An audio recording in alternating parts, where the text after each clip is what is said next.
I got some gay ass shit going on, man. Man, I had this dude.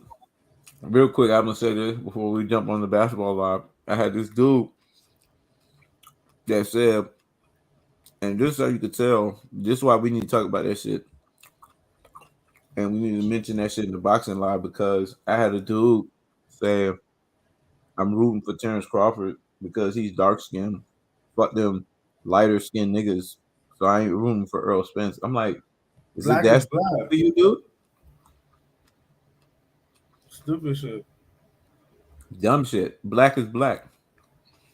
You know what I'm saying? If the father is black, that's a black person, man. Period. Exactly. Like, But yeah, man, let's get on to the topic at hand. LeBron James is the greatest role player the NBA has ever seen. for real. Stephen Curry is the second greatest role player the NBA has ever seen. So I want your take on what made you come up with the ingenious idea that you had to mention LeBron James was the greatest role player the NBA has ever seen. Because I was just doing some research and I looked at the two people who had the least help but made the most shit happen was Michael Jordan and Kobe. In the beginning of Michael Jordan career, in the beginning of Kobe's career, people forget he was on the bench. He was on the bench. That was solely Shaq's team, and they were going absolutely nowhere while he was on the bench. Solely Shaq's team. So Kobe was actually Shaq's help. Shaq wasn't Kobe's help. People forget that. Kobe was Shaq's help because Shaq had already failed in the finals. He had already failed in the finals. Kobe rode the bench 3 years, watching Shaq continuously fail. He's coming off the bench, and they're making him shoot game-winning shots because Shaq is a coward, Nick Van Exel is a coward, Eddie Jones is a coward. They're all cowards, scared to shoot the ball. So he got to shoot the ball as he should never even miss no. He should never even miss no wide open shots, airballing because he shouldn't even been in the game. And if he was in the game, he should have been taking those shots. He just got to the league. He was in high school last year. You got him shooting those shots. So people forget. Kobe didn't have Shaq. Shaq had Kobe. That's the reason why he won. Because before Kobe started for his maturation, Shaq was getting put out and going to the finals again killed. Because believe it, everybody wants to say Anthony Hardaway, Anthony Hardaway. We love talking about people's potential and not about what actually happened. Anthony Hardaway was nice, but compared to Kobe Bryant, Anthony Hardaway wasn't shit. He went to the finals, already matured as a player. According to Shaq, Anthony Hardaway came with the shit. Okay, he came with it. Y'all still lost. So who's the common denominator? It's you. You the common denominator why y'all trash. Why y'all always losing in important games. So Shaq made a fucking strategy. Every time the game got close, he'll just foul himself out the game or ask for a sub so he can't get blamed. Leaving now Kobe's 3-year, 4-year guy, leaving a 3-year guy out there to carry the team by himself. People who needed to be carried don't get put in positions like that. That's why I always say Kobe was Shaq's help, but that was Kobe's team because the closer is always the person who runs the team. So even back then, when Shaq was getting all the fucking MVPs, that was a seniority thing. Because at the end of the day, on any other team, the closer that's scoring as many points as Shaq, he would have been the one getting the fucking all the love. But Phil Jackson had to kiss Shaq's ass. So when they got to the Eastern Conference, they went away from the Western Conference killer to Shaq, so he could be satisfied. They gave him all the touches. But Shaq was never better than Kobe at any stretch of the imagination. So when I look at how Jordan only needed Scottie Pippen so role players to dominate, but I look at Kobe, even though he was Shaq's help, still being the guy, and then Kobe winning without Shaq and being the only guy in NBA history to win back-to-back titles without a top 75 player. Kobe's the only person in history to do that. Coming out of West Coast, that made me look at LeBron's career saying, whoa, hold on. This dude's really a role player. Because starters are role players too. If you're not the guy getting the ball and closing the game, at the end of the game, you're a fucking role player. This is the reason why he loses so much in the finals. Because those finals where he loses, those are finals he don't want to accept that he's a role player. Those are finals where he want to try to take over, and he don't have the prerequisite skills to take over in the finals. Did you see the wildly missed jump shots? He don't have no bag. He can't get to his right hand. He don't have no spin move. Basic double team stop him. When did a basic double team stop Kobe? Kobe still does what he wants in a double team. You got to bring 3 people to effectively stop him. LeBron James is so easy to fucking guard, it don't make sense. So I was like, this dude's really a role player. If everybody else ain't playing, if you don't have stars playing stellar basketball, he would not win. He could not do what Jordan did. He couldn't do what Kobe did in the finals and just take it over. That first finals, Jordan was just taking it over, just doing whatever you want. At one point, he had 17 shots in the fucking row. What Kobe did to the Magic was ridiculous. He did whatever he wanted. 38-8 for the majority of those games. Anybody can do just 25-66 ain't shit. And let's be honest. Damn it, everybody doing 25-66 right now who's an actual factor in the NBA. Damn it, everybody doing 25-66. The only person who get all-time respect for 25-66 has been LeBron. Fucking Scottie Pippen did 21-66 for a whole career until he went to Portland and he stayed and just scoring with them. He was a 21-66 guy. Scottie Pippen was never known as one of the greatest players, as a top 5 player. Because back then they knew they gave respect to the guy who's actually doing the heavy lifting. But now they act like if you score the ball, like you do something wrong now. If you drop 50 points and only have 3 assists, they act like you trash. Why the fuck I need 10 assists? I just dropped 50. Obviously, it's my job to score. Somebody else should be getting the assist. Why the fuck I need 50? It's okay to have 50 and 6, but why do I need 6 assists if I just drop 50 fucking points and 10 rebounds? You know what I'm saying? Now they act like if you drop 50 points and you don't have at least 8 assists, they act like you trash. As if the game ain't always been about buckets. Bill Russell said that. He said the game is and always will be about buckets. And he was the best defensive player. You can say he was the best defensive player of all time. Because he led with defense. But even he knew they had to score the ball after he got the block. But this fucking media, they make it seem like if you're a scorer, like they won't even call you a basketball player. They'll say the top scorer ever. They won't call you a complete basketball player. But if you're a nigga who scored 10 points and 8 assists a game, they'd be like one of the greatest facilitators, one of the greatest basketball players ever. That's because it's people covering the sport.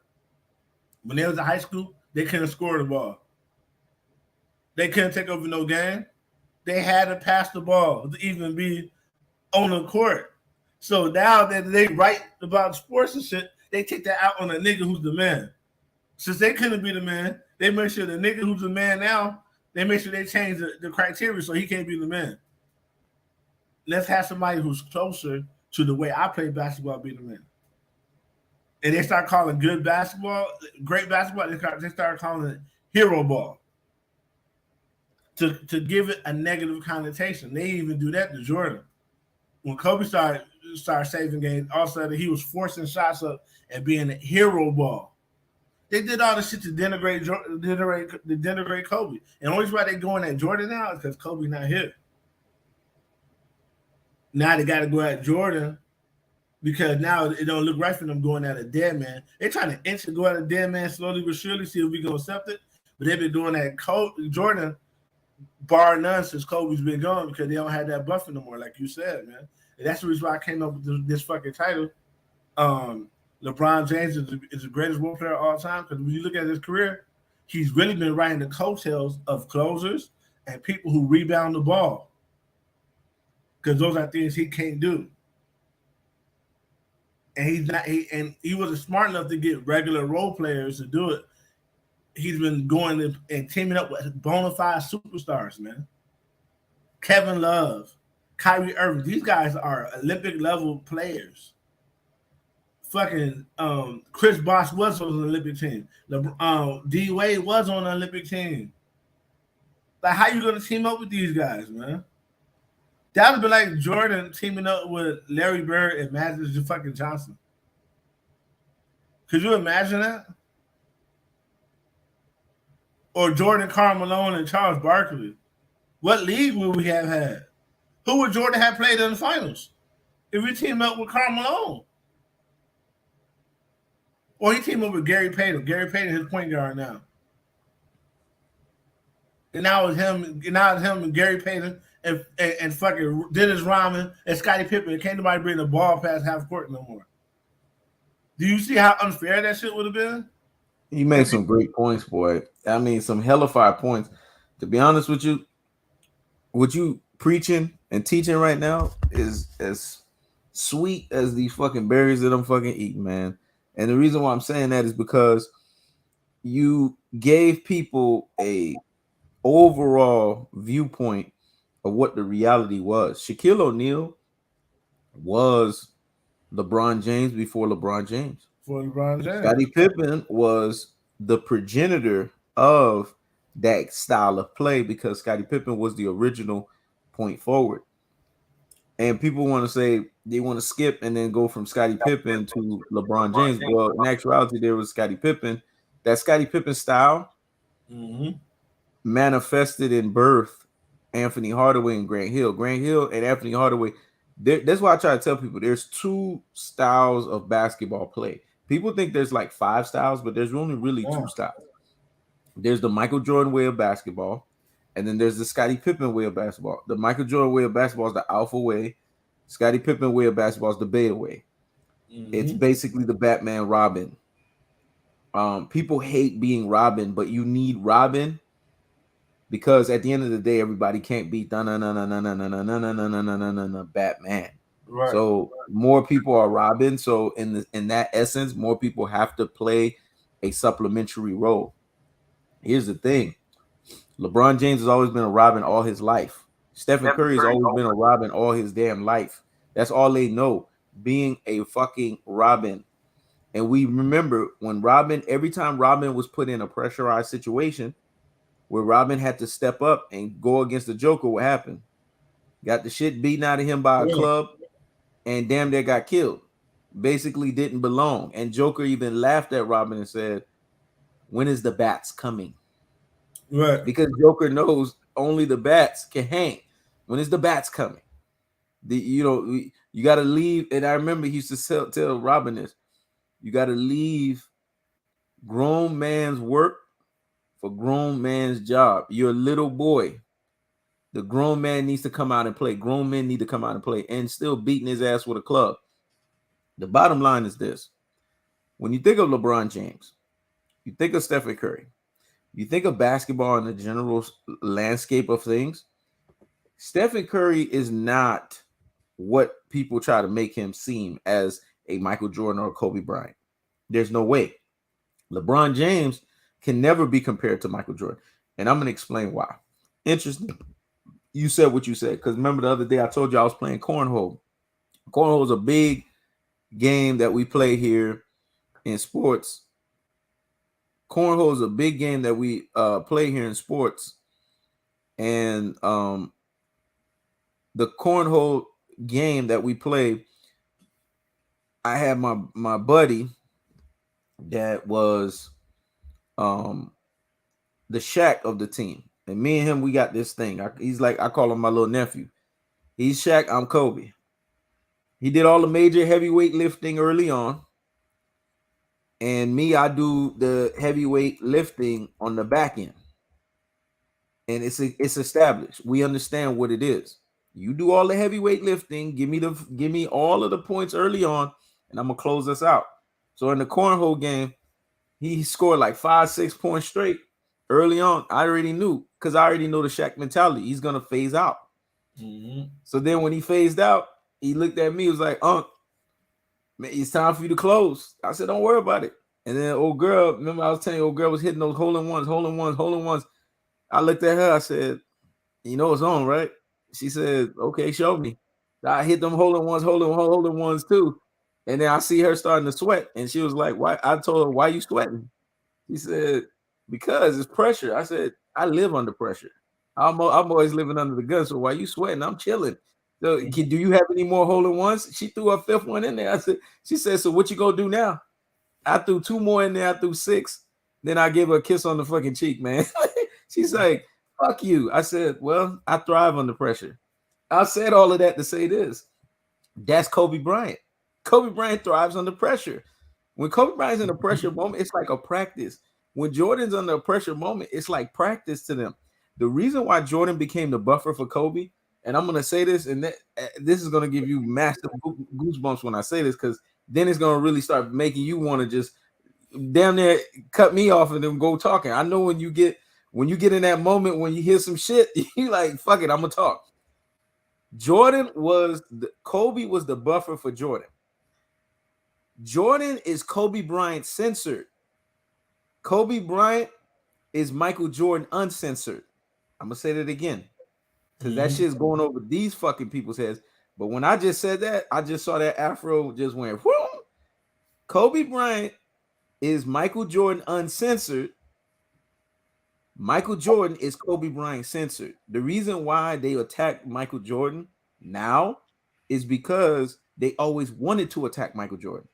But the Mm-hmm. reason why they couldn't attack Michael Jordan is because Michael Jordan gave them such a flawless NBA record and such a standard and such a following that people followed. He had so many people whose games emulated his and came after him that they felt that if they attacked Michael Jordan, they would be attacking basketball. Basically, Michael Jordan gave them the Floyd Mayweather dichotomy where you know how Floyd in boxing, you can't attack him because the greatness is just too great that you want to attack it, but you can't attack it. That's Right. what Michael Jordan created, You that can't that attack damn it. You can't attack dichotomy. it play. Exactly, where you Right. just can't fucking attack it.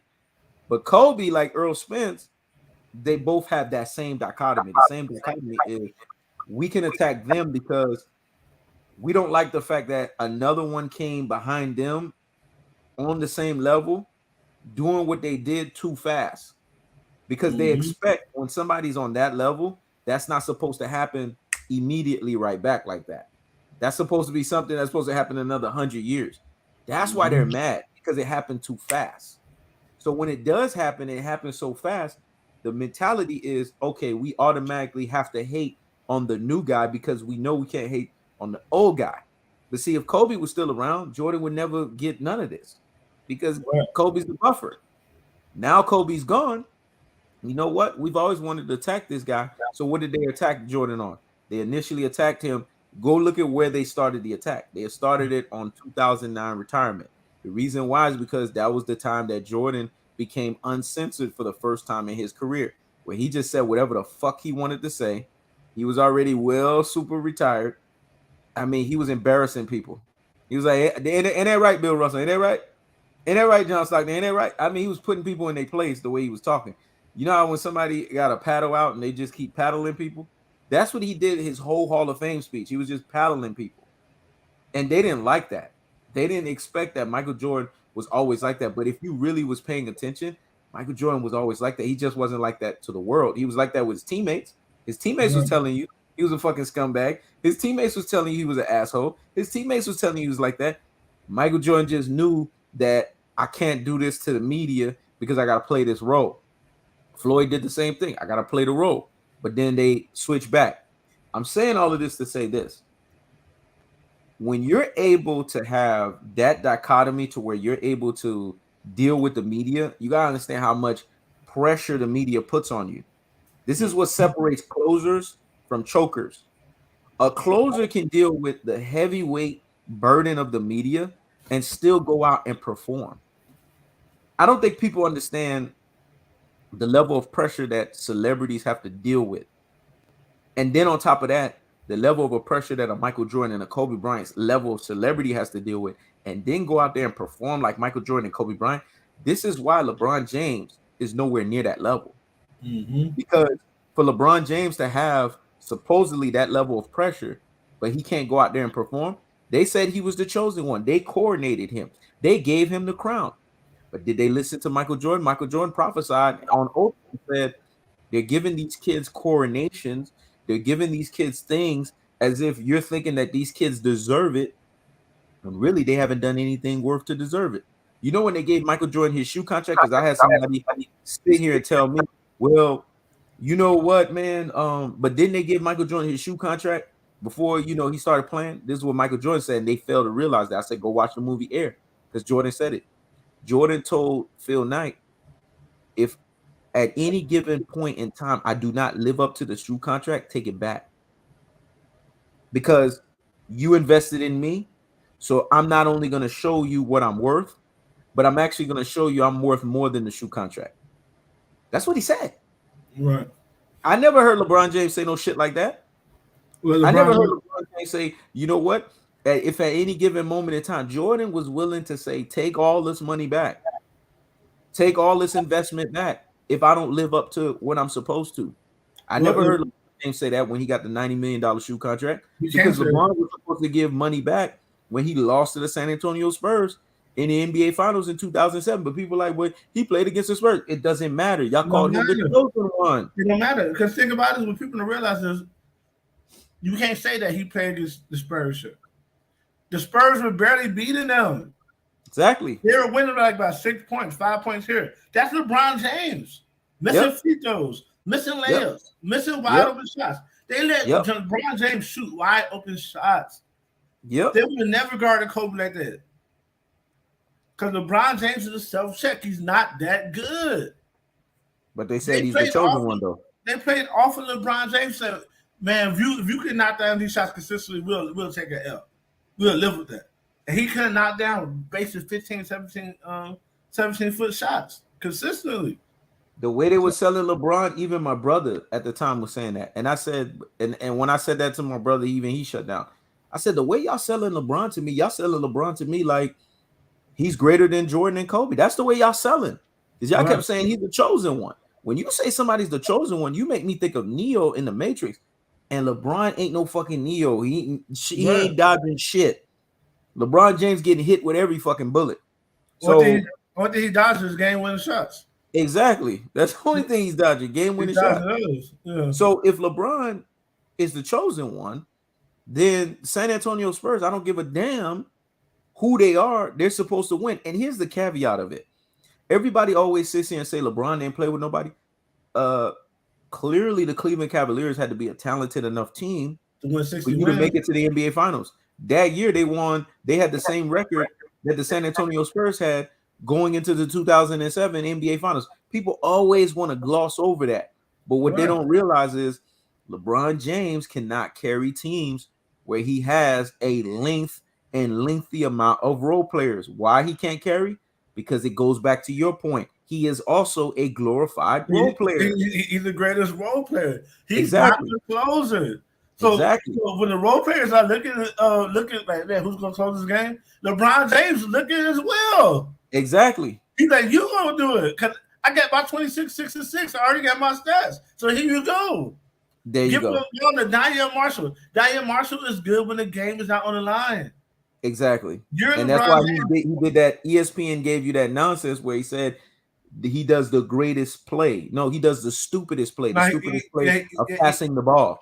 He makes the perfect plays. Because even Magic Johnson, the greatest, in my estimation, still till today, the greatest assist man ever in the game of basketball, even Magic Johnson, when the game was on the line, when Kareem Abdul-Jabbar didn't play, he took over. Yeah. He dominated. In those NBA Finals, he took the last shot. He made those fucking hook shots.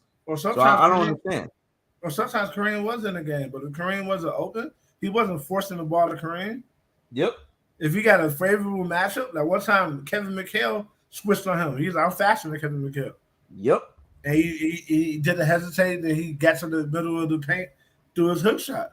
LeBron James would have forced that ball into Kareem and got it stolen. You know what I LeBron mean? is supposedly the chosen one, but Dirk Nowitzki humbled him. That NBA Finals revealed to everyone. You want to know how overrated LeBron James is? 2011 NBA Finals. That was the most exposed NBA Finals ever because Yep. you had guys like Dirk Nowitzki, guys like Deshaun Stevenson.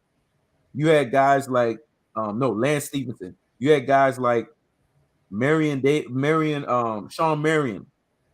You had guys like fucking Jason Terry locking up LeBron.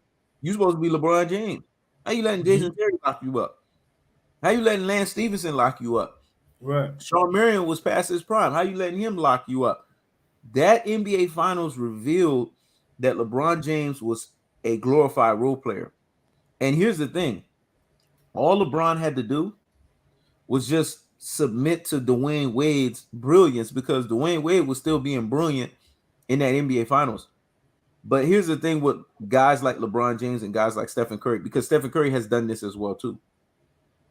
These guys will JJ Barrera. JJ Barrera was locking up LeBron James. JJ Barrera, a short little motherfucker, was scoring on LeBron James. Man, that NBA Finals embarrassed the shit out of LeBron. But here's my caveat. LeBron and Stephen Curry are final sabotagers. Mm-hmm. Yes, Stephen Curry's a sabotager too. And I'm going to explain why. Just like when they feel like they can't win a finals, and they can't be the guy, they're going to sabotage the finals to where you lose the NBA Finals. Stephen Curry did this for years with Klay Thompson because he didn't want Klay Thompson to get the NBA Finals. If you really look at it, one of those NBA Finals years should have gone to Klay Thompson because Klay Thompson was the best defender and he was the best scorer on the fucking team. They want to sit here and try to sell you Stephen Curry. No, Stephen Curry was not the best player. The best player was Klay Thompson because Klay Thompson was their closer. Klay Thompson is the only other shooting guard to get close to Kobe Bryant's third quarter record. People forget this shit. Mm-hmm. But he's the closest to doing that shit. The fucking closest. And he's the only other guy to break Kobe Bryant's 3-point shooting in a fucking full 48 game stretch. There was a year, man, Klay Thompson was playing like he was in fucking video game mode. They didn't want to talk about that. They wanted to talk about Stephen fucking Curry. This is why I say LeBron James and Stephen Curry are the greatest role players the NBA has ever fucking seen because these guys, they need that cog and they need that other cog for them to win. Stephen Curry's last NBA Finals, if there was no Andrew Wiggins, if there was no Jordan Poole, he doesn't win shit. He goes in the next year, and what happens? He loses to 5 against LeBron James. LeBron James, without Anthony Davis in the bubble, what happens? He doesn't even make the fucking playoffs. Right. But when he doesn't make the playoffs, you know what they say? His psychologist, your psychologist don't have nothing to do with your physical extremities. So now you have the wrong kind of doctor diagnosing you. She's a psychologist, supposed to be a mental doctor, but she's saying the reason why he couldn't win. I mean, I've never seen this before from a think about this shit. The reason why he can't win is because he had physical ailments. You're a fucking psychologist. Misdiagnosis right there. And why they excuse? Since when do doctors come to the red carpet, come to the podium to speak for a athlete's failures? Exactly. They'll every now and then they'll speak for the athlete who can't play, and this is why, because he has a torn meniscus. That makes sense. Normally the athlete would say it themselves, but that makes sense. But to say why a guy keeps passing the ball when he's the best player on the team, when the team needs him most, or saying why a guy can't hit free throws, or why he shies away from the moment, people don't realize this. This ain't even start with LeBron. Shaq used to do this. Scottie Pippen used to do this. We didn't even go further. We didn't even go further. Dude before Scottie Pippen. You know who started this shit? And his ass is in the fucking media back and forth. And that's why Jordan cut him off. Charles Barkley. Because when Charles Barkley couldn't win, what'd he do? He rode and tried to jump from team to team, No, I'm and talking still about couldn't win the I'm talking fucking about no, I'm championship. talking about something else. Not jumping from team to team. I'm talking about scared. Josh Parker was not scared of his clutch moments though. I'm talking about scared of clutch moments. The fucking Shaq, Scottie Pippen, these guys, man, and even Grant Hill. When it came to taking a shot for a game, they're always trying to dish it off to any fucking body. Because God forbid they go work on their game. God forbid they work on their free throw. Shaq was so scared to get fouled to go to the line for the game, he will foul out, not knowing the team need him for interior defense. He didn't Exactly. If Shaq was in the finals and it didn't look like he was going to get the finals MVP, if Kobe was being too dominant, Shaq would quit. Shaq quit against the Detroit Pistons, and he let Ben Wallace bully him around the court. Self-sabotage. Ben Wallace is damn near 100 pounds smaller than him, but he saw Kobe was hitting all the big shots, and so he's like, "Nah, fuck this shit." Because we win the finals, Kobe gonna get Finals MVP. Sore loser's mentality. Because he already said, "I'm the big brother, you the little brother." So his mentality was, as the little brother, you're never supposed to outshine me. Right. That was his mind. And people don't realize that Shaq was so confident that they were going to pick his side that he would say what he was doing in front of the media. He said, "Yeah, so it's just other guys trying to be the big dog, but I'm the big dog. And if the big dog don't get the ball, like when I demand it, the big dog ain't gonna guard the house." Basically, he was threatening the Lakers, like, bro, if Kobe keeps shining, then I'm gonna let these guys score in the interior. Like everything was about him. Do? Kobe wouldn't be phased. Kobe would be like, when Shaq say, "Give me the ball," no, work. He'll go right back to it. Right, get the position. Shaq was to be so lazy. Shaq didn't realize if Kobe would have gave him the ball when he wanted the ball against Detroit, it'd have been going the other fucking way. Because he was so lazy, he wasn't getting position on Ben Wallace. Ben Wallace was getting the position on him every time. Kobe always wanted to give Shaq the ball, but Kobe wanted to hear the magic words. Like when Shaq said in the San Antonio Spurs series, even though it was a lie, but it was a motivating lie. David Robinson was mad at me when I was a kid.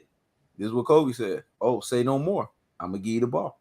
You got to say the magic words. You got to say the motivating words for Kobe to be like, "Okay, you going to do what you going to do." But if you're not going to tell Kobe that shit, Kobe ain't giving you the fucking ball. Yeah, I think Kobe more complicated than that. I think you could be a mute and not talk. You got to work and get in a position to get the ball. And Shaq wasn't fucking doing that, man. Shaq was all out of position, asking for the ball, and then if Kobe would have gave it to him, it would have been going the other fucking way. Another thing I didn't like about Shaq was Shaq did a lot of things. He played on Kobe's innocence, but he did a lot of things for the perception. Like he'll say Kobe, "Let me give you a ride, man." And Kobe will go on his back and they'll play. But then Shaq would then say when he left, "I used to carry Kobe," because he already got that fucking visual. Mm-hmm. And people don't realize how much he who controls images controls minds. And Shaq was a king of showing you something that it wasn't really just like LeBron James. LeBron James gives you the smoke and mirrors that he's a closer because he's scoring in the fourth quarter, but he's scoring when the game's out of reach. Yeah. LeBron James is gonna start taking shots in the fourth till the game's out of reach, man. Mm-hmm. Only time he takes shots in the fourth quarter is when he's forced to, with somebody hot pocket him. You remember the game Hot Potato? When somebody hot potato him and give him the ball the last second, then he shoot the shot because that's the only time he's gonna shoot. That's the only time he's gonna shoot when the game's on the line, man. He's a fucking coward when it comes to basketball. And of course, it's always more complicated than that with Jordan and Kobe. But if you really want to get on their good graces and you really want them to share the basketball with you and for you to participate, they got to see that you want it. They got to see that you have a drive. Right. So when Shaq was saying what he said about David Robinson, it wasn't Kobe was like so impressed. Kobe was more like, "Okay, you hungry. So because you hungry, I'm going to feed you the fucking ball. You said something that lets me know you're driven for us to win this fucking series. You're not going to be lazy." And he wasn't lazy in that series. So if you're going to look at that series, that was the most times that Kobe Bryant gave him the fucking ball, because you know why? Shaq needed something. So I mean, some people, they need things to motivate them, even if it's a fucking lie. I don't give a damn if you're that type of individual, but be motivated. Don't be lazy out there. And Kobe was like, okay, you motivated, so now I'm gonna give it to you. But the times when Shaq kept saying, give me the fucking ball, he wasn't motivated. And Kobe knew that. He just Right. wanted the ball because he wanted the cameras and the light shined upon him. And let me tell you something. Shaq didn't even play to his full potential, just like LeBron James didn't play to their full potential. You have all of this size, you have all of this physical specimen ability, yet you're missing. This is what always tripped me out with Shaq. How the fuck you missing dunks? How Right. you missing layups? You're right Layups there. and dunks are the easiest things ever, ever. So But how the heck are you missing these things? I but you don't give got a damn if you getting fouled. You're like 100 pounds over this guy's weight. You know what it was? It's the size differential, and it's the fact that Shaq was no longer in Orlando shape, and he doesn't want to own up to that. Even in his first few years when he played with the Los Angeles Lakers, he was technically out of basketball shape because yeah he looked noticeably bigger. His best shape was those years that he played with the Orlando Magic, and Kobe didn't even get that Shaq. If Kobe right. would have got that They Shaq, would won. They would have won the finals. I mean, come on, we talking about 7 finals straight. If he would But have got that physical Shaq, I think Shaq could have did it all the time because after Shaq left the Lakers, he got into the shape that Kobe was begging him to get into the whole time. Shaq yep, sabotaged that team. yep, And people don't realize is you don't just win the finals in the finals. If you're a team that's a better home team that year, then you have to have the better record. So you got to perform all the way throughout the year, so you get home court advantage. That way, that bad habit of losing on the road don't come bite you in the ass, yep. right? Shaq, the reason why they had Shaq and Kobe, but still never used to have like the best records and shit, because Shaq used to be out of shape the whole fucking year until the playoffs, where he's in decent shape. And Mm-hmm. there was sometimes Shaq was so out of shape that Shaq would be in shape, out of shape even to the fucking finals, man. So I don't. People like three MVPs, three MVPs, three MVPs, three Finals MVPs. My ass. I watched the whole playoffs. Shaq wasn't playing like that, like he was playing against the Eastern Conference against the Western Conference. He wasn't dominating like that. They was depending on Kobe to carry them, Yep. and that everybody know. In Kobe's era, the championship went through the Western Conference. If you won the Western Conference Finals, you was going to win the championship 9 times out of Mm-hmm. 10, and went through them. So that was the de facto championship. The games where Kobe was dominating, Shaq was that was a formality. He's getting the ball against Mahorn. He's getting the ball against little small guys and shit. Mm-hmm. Against old Dikembe Mutombo, that's 100 pounds lighter than him. Mm-hmm. You see what happened when he had to go up against Kate? We had to go against Tim Duncan. He was shrink. David Robinson, he was shrink. All these Western Conference guys, he don't come alive until he's playing against an undersized fucking New Jersey center, an Facts. undersized Indian Rick Smits. That's little, that's skinny as hell, is weak. Shaq wasn't shit but a fucking bully, man. Anytime somebody stood up to him, he shrunk. That's why his Finals MVPs don't mean a damn thing to me. I watch people. Jordan earned all his Finals MVPs because he was actually carrying the Bulls in significant amounts of the game. Yep. Go look at the games. At what point was Shaq carrying Kobe outside of his rookie years when he had the ball head and shit? At what point when Kobe had a fro was he being carried by Shaq? You can't look. Kobe was never getting carried how a fucking Scottie Pippen got carried by Jordan. Never. Kobe was never a Scottie Pippen because Yep. Scottie Pippen didn't close games. Jordan did. That was the So difference. the bottom line is, if you understand the Western Conference and you understand the dichotomy on how the Western Conference is set up, The NBA Finals was round 1 through 3. The reason why it was like that for the Lakers is because their greatest competition was from round 1 to 3. They played in those 3 rounds. They played 3 tough teams: What? Sacramento Kings, Portland San, Trailblazers, San and the San Antonio. Antonio Spurs.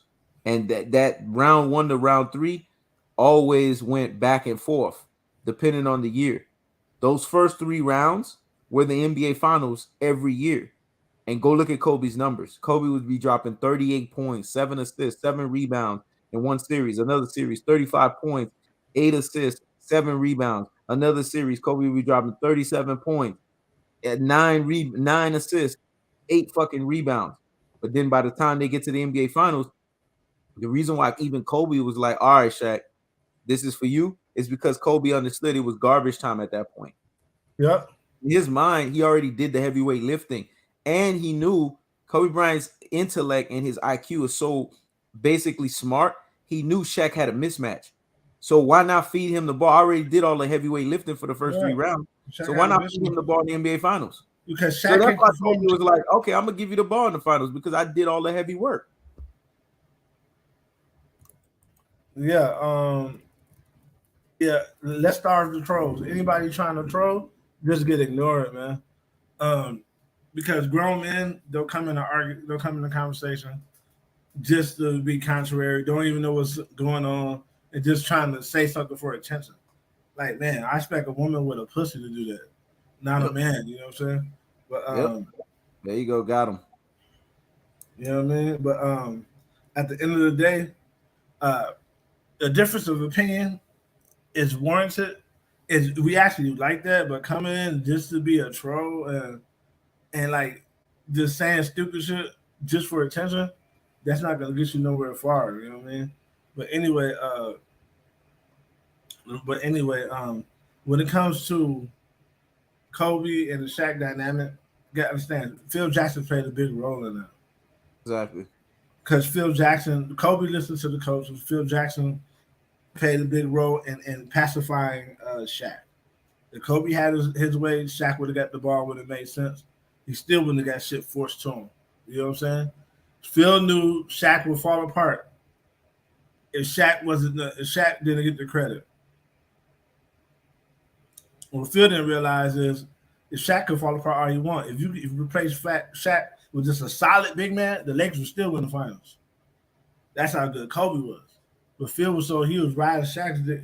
Phil to me was a good mind manipulator, but he's not as good of a coach as say a Popovich. Like X's and O's, winning with just anybody.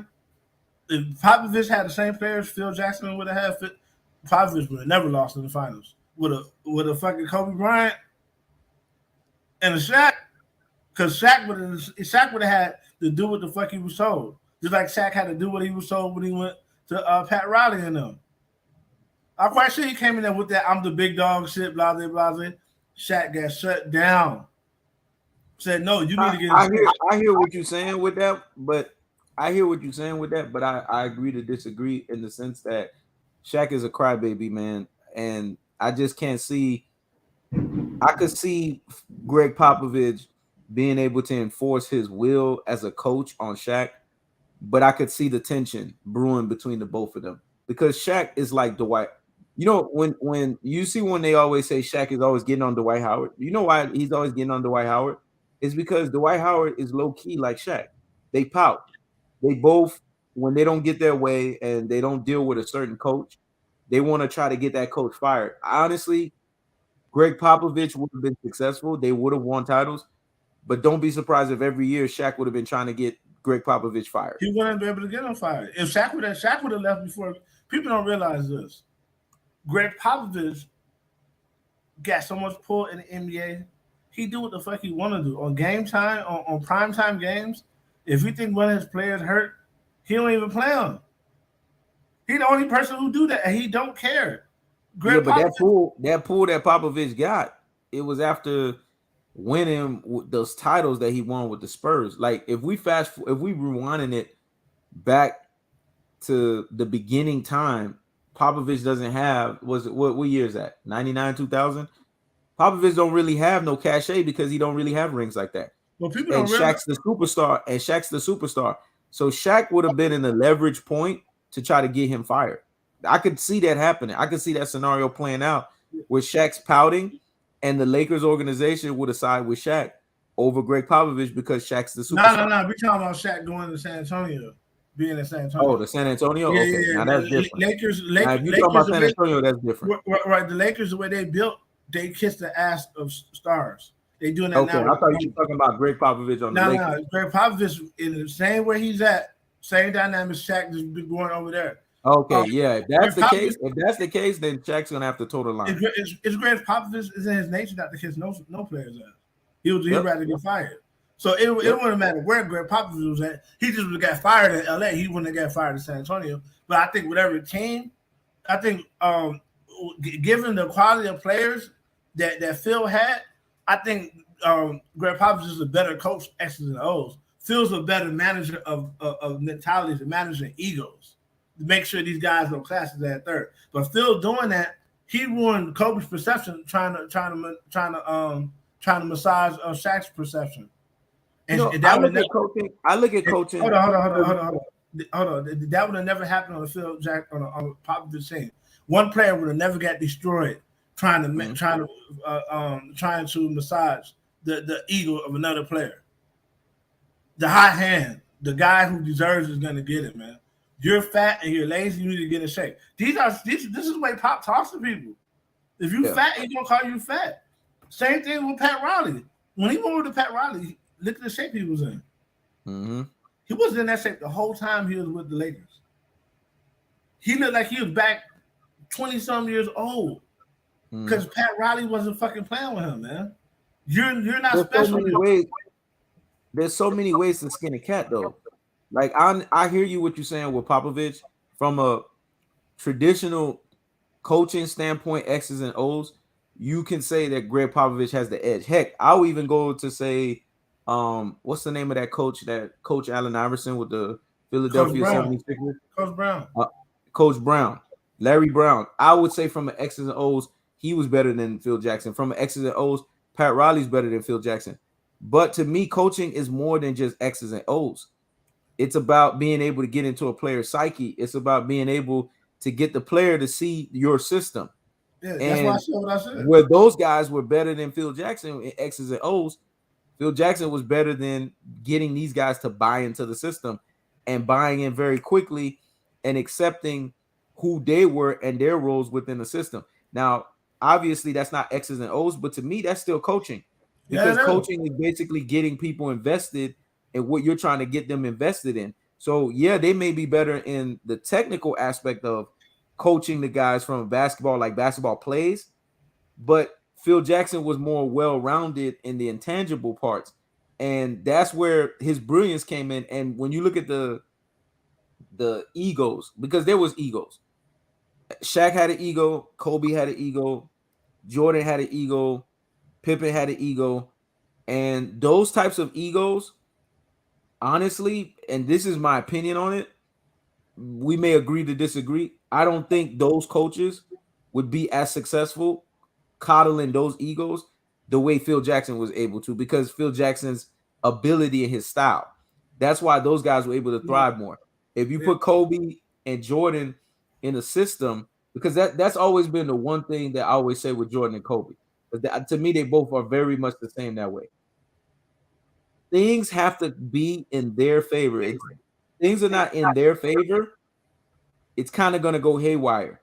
And if they do buy into you as a coach, they have to know that you're a coach that they respect. If they don't respect you, they're going to run over you. Jordan and Kobe are both like that. I don't think Kobe or Jordan got that problem because Phil Jackson had done nothing up until the time when he became Michael Jordan's coach. And Michael Jordan didn't even like him. He wanted, what's the name, stay around. But he bought into him. So Kobe and Michael Jordan just want to win. That babysitting, I need my dick jacked off, I need you to rub my back. That's LeBron, that's Shaq, that's Dwight Howard. I'm not talking about coddling. I'm not talking about coddling, and I'm not talking about basically pampering. What I'm talking about is that's one thing that I saw uniformly with those two. If they don't respect you as a coach, they're running over you. They're going to be the coach of the team. Jordan did that with Oh, Doug Collins. Jordan don't, didn't respect Doug Collins, so he coached yeah, the damn team. yeah, that's And right. you heard Doug Collins repeating what Jordan said. When the Yeah, game's on the line, get the and fuck out the way. that's the reason why they were losing. And Kobe did the same thing with Mike D'Antoni. Kobe Yeah, didn't respect Mike D'Antoni, so you know right. what Kobe did? Fuck you, I'm playing every time. Yeah, but what I'm saying is that respect didn't come off of name and status of who had accomplished what, because Phil Jackson had accomplished nothing to that point. But this is where I'm saying that Phil Jackson hold is on. different. They actually respected Phil Jackson to the I point get to it. Hold where on, hold on, they hold didn't on. they didn't allow Phil they didn't allow themselves to say I'm running over you as a coach. Yeah, hold on. Yeah, if you let me speak, I'll get to that. Okay. So the reason why Phil Jackson was respected because Phil Jackson didn't let Jordan take over, and Popovich, Jordan wouldn't took over no Popovich team either, or no Larry Brown team. Nobody took over their teams for better or for worse. So he would have had to respect them. Jordan low key is a bully too, in a sense, and so is what's name. But they want to win. They care more about winning than their egos. But they're bullies too. If you let Kobe do anything, he's gonna do it. You got to stop Kobe and say, no, you can't do that. You have to do this. I'm the coach. And those two guys, they would have been able to do that. And I think the Lakers would have fared better because Shaq needed somebody to direct him, man. He was a big, stupid fucking player. He needs somebody to say, yo, you fat. If you come in like this one more time, you're going to get embarrassed. I'm going to bring this shit up. I'm going to start bringing this shit up in conferences. You need to get yourself in check. Mm-hmm. Ain't it a coincidence? Kobe was calling Shaq fat. He ran from the responsibility, accountability of having to get in shape. Then went and Pat Riley told him the same thing. Yep. So Shaq would rather lose finals and do things his way in LA because he was allowed to do so, and then got whipped into shape under Phil Jackson, man. That means not under Phil Jackson, under Pat Riley. That means Phil Jackson could have did the same thing, but he was scared to do so because he was massaging his fucking ego. Phil Jackson was supposed to be the one to tell Shaq, you need to get in shape. But we know what he did. He put all the pressure on Kobe because he know Kobe could handle it. If Shaq could do whatever he wanted to do. And in the end, that's what broke the fucking dynasty. Because Kobe got tired of carrying, low-key, Kobe was the one carrying Shaq, not the other way around. He got tired of it. Like, yo, this nigga getting all the fucking credit. You putting all the shit on me. And if I say something, it's my fault. You can't coach me. I'm unmanageable. But you really can't coach Shaq. And he's unmanageable. Because he don't listen. He don't even come in shape. He don't even respect you enough to get in game shape. And y'all letting all this shit happen because y'all got me. That's why that shit broke up. I've been in that situation where one guy getting all the glory, all the credit, but really I'm the one doing everything. So I know exactly how this shit unfold. Because you got one guy who could depend on you because he knows you don't necessarily need your back rubbed and shit because you're self-motivated, but he's giving the other guy all the glory because he knows that guy needs the glory to be motivated. You know what I'm saying? That shit would never happen under Greg Popovich. Never. Shaq ass would have been in shape or he'd have been getting his ass out of there, man. Like those guys don't play with that shit. You see how Tim Duncan get talked to the same way he get talked to like he was a rookie. All the way to the time he retired. Because we're men at the end of the day. I'm not going to kiss your fucking ass. And I think that's a big reason. Don't get me wrong. Phil Jackson was great. But I feel Phil Jackson played too many mind games and he ain't keep shit straight 100 when he's supposed to. Sometimes it ain't about doing the Hindu meditator, man. Sometimes it's about telling somebody you fucking fat, dude. And you need to get in shape. Well, this is why I believe in, there's so many ways to skin a cat. I just believe that Phil Jackson style was always going to be more successful for a Shaquille O'Neal as opposed to a Greg Popovich style because the Phil Jackson style understood how to go in between those intangibles. The Greg Popovich is just black and white. Oh, let me remove that. Yeah, the Greg Popovich style is black and white. So because it's black and white, when you're dealing with a guy like Shaq that's not black and white, it's not going to work. It's even with Shaq being on the San Antonio Spurs. So there was going to be a situation where Shaq would be exposed. I agree with everything that you're saying. Greg Popovich is not going to fold as a leader. Shaq's gonna be exposed. But here's the thing, Shaq, it's not gonna be a successful project because Greg Popovich is gonna rule out as a coach, but he's not gonna get what he wants out of that guy because that guy's gonna leave. Because everybody's not built like Tim Duncan, everybody's not built like I get MJ, everybody's not built like Kobe. So really, it speaks more to their special character as a basketball player as opposed to everybody else, and it really shows the difference.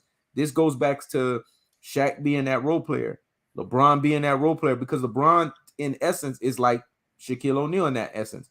You can't put him under any coaching style or any coaching system. He's not going to thrive.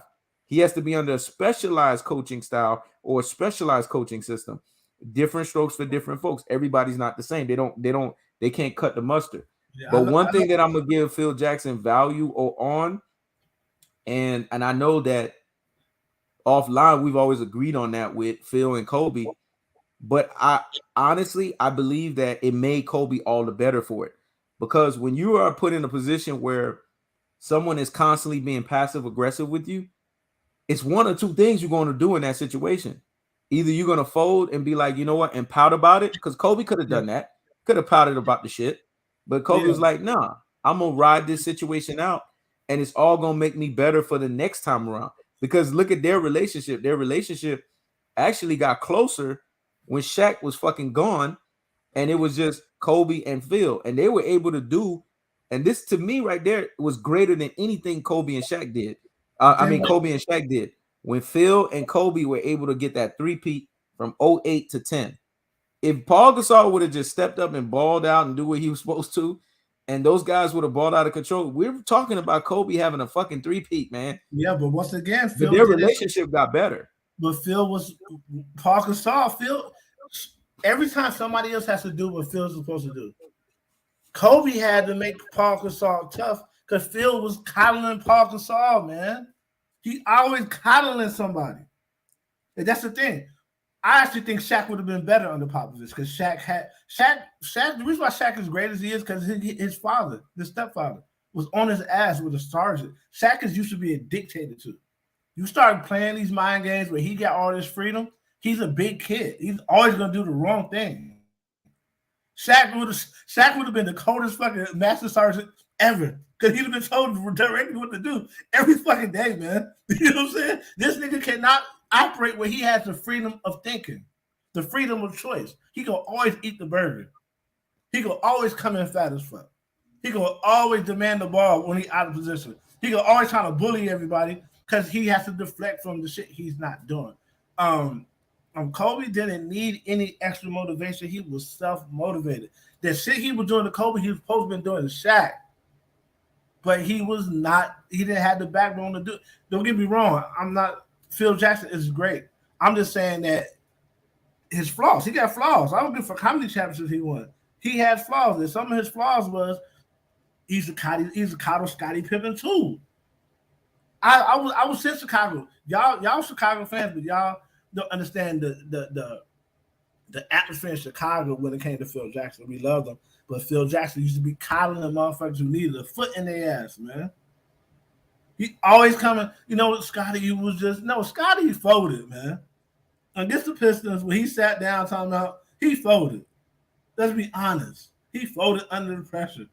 He was having a bad game. He didn't want to go in there no more. So he let Jordan alone by himself. He folded, man.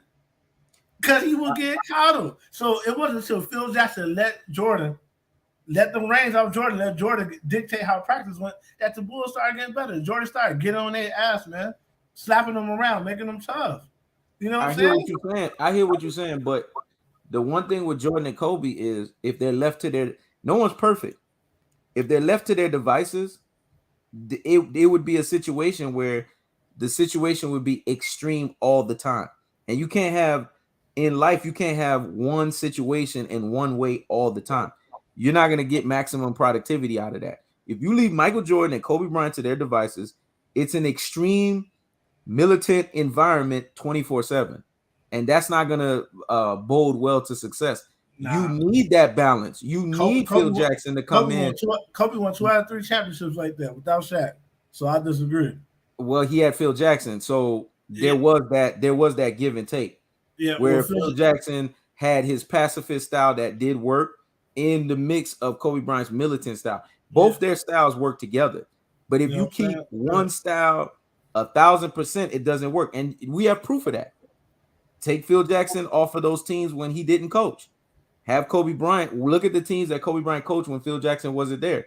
When that pacifist style wasn't there and it was all militant all the time, they didn't get the job done. See, at the end of the day, we got to go by results. I got to admit, they didn't have players either. It's not like they had players. Like Phil Jackson would have never left if they had players. Phil Jackson is another sneaky motherfucker. If he got Phil Jackson will go through rebuilds. That's what I'm saying. He's not a real coach like that. Real coaches go through rebuilds. They build up the teams. Soon as it looks like they're not going to play for the championship, Phil Jackson get the fuck out of there. That's the reason he kind of shares some of the traits of these motherfuckers. He's a sneaky little motherfucker. I hear what you're saying. Yeah. I hear what you're saying, Ross, but I agree to disagree because I feel like with Jordan and Kobe and Phil, they all needed each other and they all made each other better. I'm not saying that. We're not talking about the same things. We keep missing each other. Yeah, we're not. We're not because everyone knows they need each other. What I'm saying is Phil Jackson's coddling played a big role in the separation between Shaq. But what you're doing is you're giving Phil a heavy hand, but in actuality, Phil doesn't deserve the heavy hand. You know why? Because if you take Phil out of the equation, I'm gonna be honest with you. As much as I love Jordan and Kobe, you take Phil out of the equation, Jordan and Kobe are not the players that they are, and they're not the champions that they are. Phil actually deserves more respect. Yeah, I agree with that. They're not the. I think they both needed each other as much. That's how. That's why I'm saying we're missing each other. They needed each other, but Phil Jackson is not flawless. D has flaws, and one of his flaws was whoever was a baby, he would coddle, and he'll put all the pressure on. He'll have a scapegoat. He put all the pressure on one guy, and he'll coddle another one. He should have been treated them equally. But you need that. The reason why you need that is because that's bad leadership. Let me tell you why you need that. You need that because, and that's something I have to learn being a heavy-handed person myself. That's leadership. Everybody get held to the same standard. Yeah, but that's what I have to learn as a heavy-handed person myself too. Everybody is not built like you mentally. So when you try to give everybody that heavy hand at the level that you are at, people are gonna fold. So you need a pacifist like Phil Jackson to do certain elements of coddling because it balances things out. No. If you leave Jordan and Kobe to their devices where they are being excessive with everybody on the team, we're still missing that team is going to have issues. Yeah, we're still missing each other. I'm not talking about Kobe or Jordan holding anybody accountable. I'm talking about Phil Jackson should have been the one holding people accountable. But we're not missing each other. Not them. You're mentioning Phil, and my point to you is. My point to you is Phil needed to be that way. No, he needed to be that way. Hold Shaq accountable. No coach is supposed to allow one guy to have special rules and come in out of shape. He did not need to be that way. He's supposed to hold him accountable on his weight, and he did it. He failed in that regard. It's okay. He could be wrong. Phil Jackson is a great coach, but Phil Jackson had guys who he saw who take pressure, and instead of saying, you know what, this guy's self-motivated. He already got enough pressure. Let me hold this fucking veteran who's coming to work fat all the time. Let me hold this guy. Let me put some accountability on him. That's where he was wrong. Other than that, Phil Jackson's a perfect coach. He's a perfect coach. You know what I'm saying? But other than the proof is in the. You know they always say the proof is in the pudding, man. This dude got 11 rings. He got 11 rings, but he don't get 11 rings without Kobe and Michael Jordan. We both are right. Yeah, that's why I say just like he doesn't get it without Jordan and Kobe. Jordan and Kobe don't get it without him either. They all need each other, but I feel like they could have had more rings. That's what I'm saying. Okay, I feel like they could have had more rings because people like Shaq. So your argument is it could have been more. Because look at Shaq. Shaq went and started balling out with Miami. He was capable because Shaq didn't have all these special moves. He had no big bag. He was in shape. He was in shape now, and that's fucked up. So you don't get in shape for the team who took a chance on you, the team that you built the championship camaraderie with, but you go get in shape for a stranger. Why? because that dude was able to do something somebody else wasn't able to do. Okay, I see your Yeah, argument. Your argument is they could have done more. they But could have here's did my more. thing too. But here's my thing too. I don't look at that more so as Phil being the fault of that. I look at it more so as those guys understood the task at hand and they just didn't live up to expectation. Because let's be honest, when it came to pressurized moments, Phil didn't get away in the way of Jordan being Jordan as the leader. Phil didn't get in the way of Kobe being Kobe as the leader of the team. I just feel like those guys that were the number twos, they just didn't step up, man. They just missed the mark when they were supposed to. Like when Phil basically didn't allow Scottie Pippen to be the closer. You know what Phil told Scottie? He said, "It's because you're not closing. There's evidence of every time that you get the shot, when the game is on the line, you're not scoring. So I made Tony Kukoc the closer." So there Right. has been evidence where Phil is like, okay, I'm not getting in the way of Jordan being the leader he is on the team in defining moments. I'm not getting in the way of Kobe being that way. It's just you guys as the number two are not doing what you're supposed to. So Phil would have to find supplementary ways to get to cover those guys' weakness. But what happened though? When, believe it or not, when Phil did it, did not Scotty become a better player? Hell Scotty yeah, he became did. a better because he finally put him in his place. No, this is your place. But that's what I'm saying. Phil has had those moments where he's done that, but he just Yeah, hasn't. He he has hasn't done been it enough. consistent. He has been consistent. When you're in a coaching role, when you're Mm-hmm. in a leadership role, like say a staff sergeant, whatever y'all call it, a first class petty officer, or a chief, you have to be a consistent leader all the time with everyone. You can't pick and choose. That's the confusion. That's why Kobe said what he said about Phil. Believe it or not, Kobe learned to work with Phil. Kobe has some real reservations about Phil because Phil was a slimy nigga.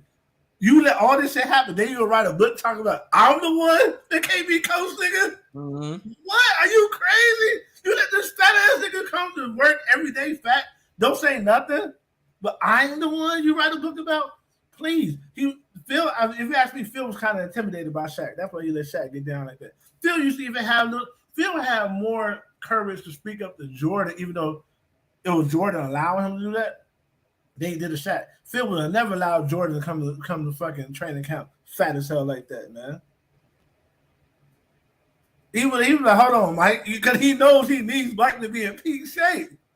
But he leaned on Kobe. You see But what I I'm think it's saying? more so. I think it's more so with Phil. Phil knew because he had the players that he had in Michael Jordan and Kobe that, and this is the brilliance of why I like the way he treated the style. He had those guys, so he already knew those guys were beyond an extension of a coach on the court. So there was no need to overly coach. He just Nah, needed to make sure that his game plan was executed. And the game plan was executed. It's just, could he have done more from the X's and O's? We've agreed on this. Yes, he just could have. But here's the thing. It's one of them situations where it's coulda, woulda, shoulda. Let's say he would have been more of a X's and O's coach from that standpoint. We don't know. You know what I'm saying? Because it's coulda, woulda, shoulda. Could they have won more? Should they they, have won more? Would they have won more? I mean, they, in hindsight, it's 2020. They probably could, but we don't know. they had an office in place, a triangle. So the X and O's, they didn't need the X and O's. What he needed to do was be more consistent with his standard. That's what he needed to do. Because truth be told, what if Kobe said, you know what? Y'all can have this shit. And Kobe's the one who leaves. Phil don't get those championships on the back end. Of course, he doesn't. Because Shaq can't do it. Of course, he doesn't. But Phil knows Kobe's not going. What I'm saying is Kobe was taking advantage of. Is what I'm saying, and it wasn't fair to Kobe to be carrying a fucking. Jordan was taken advantage of too, man. Phil took advantage of Jordan and Kobe. Let's be honest, he did that. We know that because those guys did way more than they would do in any other situation. That you're 1,000% correct with that, man. We're on the same page. But I think the thing with Phil is Phil just knew the. To me, I think it speaks more to the greatness. He understood the greatness of the player that he had. So there was no need to, if it ain't broke, why try to fix it? Why try to do more than what's already there? Just buffer it, smoothen it out, pacify it. And I think that's where the brilliance came in. I think if another coach comes in, they're gonna try to mess with that whole situation where Jordan is such a high IQ basketball player. He's such a genius. He is who he is. Kobe is who he is. And they're going to try to add to it and say, you know what? I'm going to create a clash. You would see an immediate clash because let's be honest. The clash was Jordan and made. Kobe are alpha personalities. You get a coach in there that clashes with that alpha personality. That takes a lot longer to create that system of cohesion than having a situation where you got Phil Jackson that's like, you know what? I'm not even going to mess with what's already working here. I'm just going to add to it. That's an easier, more seamless transition in my book. So I think Phil was smart enough to realize that and said, I'm not going to mess with those guys, but I need to get in these other knuckleheads' head and I need to make them play. And what I liked about Phil that he did so well, you don't get enough credit for that. When you're losing by 30, 40 points, too much credit. when you losing by 30 or 40 points, he would just let you play out and get beat. The embarrassment of you losing like that, you come back the next game and ball out of control. No other coaches was doing shit like that. You getting your ass whooped, Phil will let you get your ass whooped the whole time. And that's what made him great. He had the psychological shit down pat, but some things don't gotta be complicated, man. Some things are very simple. You fat. That's true. You're fat, man. And as a coach, I'm telling you, you need to get in shape. Point blank, period. That's an easy conversation. Because he would have had that conversation with Kobe. He would have had it with Jordan. If Shaq's supposed to be a 3-time Finals MVP, you can't have that conversation with Shaq. But yeah, but I know Rich ain't coming just to listen to us go back and forth, man. He didn't. But that's why I believe in levels, man. That's why I believe everybody's not on the same level, man. That's why I believe in that shit. But what you got to say? I mean, it's an interesting topic that you guys were touching on, the dynamic between Phil Jackson with Jordan and, Phil Jackson with Shaq. I agree with Tom Ross. I felt that Phil Jackson, he could have got on Shaq a lot more and hold him accountable because, like you guys said earlier, they might have left rings on the table, man, because, Shaq, he wasn't in peak shape. He would come in and not take, his conditioning seriously. And I felt it kind of cost the team. In some years, you could say the year where they lost to the Pistons. But that was a team that was not just fractured by, Shaq not being in shape, but also, Shaq and Kobe beefing with each other. So yeah, and them not get Karl Malone getting hurt, and and then them not getting along with those guys. So it was just a whole lot of stuff. But when the year they lost to the Spurs, when they got bounced by the Spurs in the playoffs, if Shaq would have been in better shape, they probably would have been able to get past that series, get to a finals and win one. But you could kind of see it. I think it was more so Phil just being tired of it all, man. You know what I'm saying? Because when you coaching MJ, he was in his younger years. He probably had more energy. As a coach, when you've been coaching that long, I'm not trying to make an excuse for Phil. But no. It makes you could see it when these coaches are coaching so long, and they're trying to manage egos. Because Phil, man, he doesn't manage some of the craziest players, especially Dennis Rodman, man. Dennis Rodman crazy. Trying to deal with someone like that, that was in Phil's like younger years when he had to coach Shaq and Kobe. He was like, man, yeah, I got to go through this again, and then these guys are beefing amongst each other, man. I'm not their dad, you feel me? I'm their coach, so he probably was like, you know what? I'm just gonna let these dudes do their thing. I'm gonna see if they can figure it out. They were able to get 3 championships. Imagine if these dudes bumped. Imagine if Kobe and Shaq blended well together. They weren't beefing. These dudes probably could have eclipsed a 3-peat. They probably could have did something better than Pip and Jordan. That would have been crazy. I believe they probably could have did that. These were two dudes that hated each other, and they still were able to muster up a 3-peat. Imagine if they got along. Right. But and what's crazy? No, you could go. I'm done.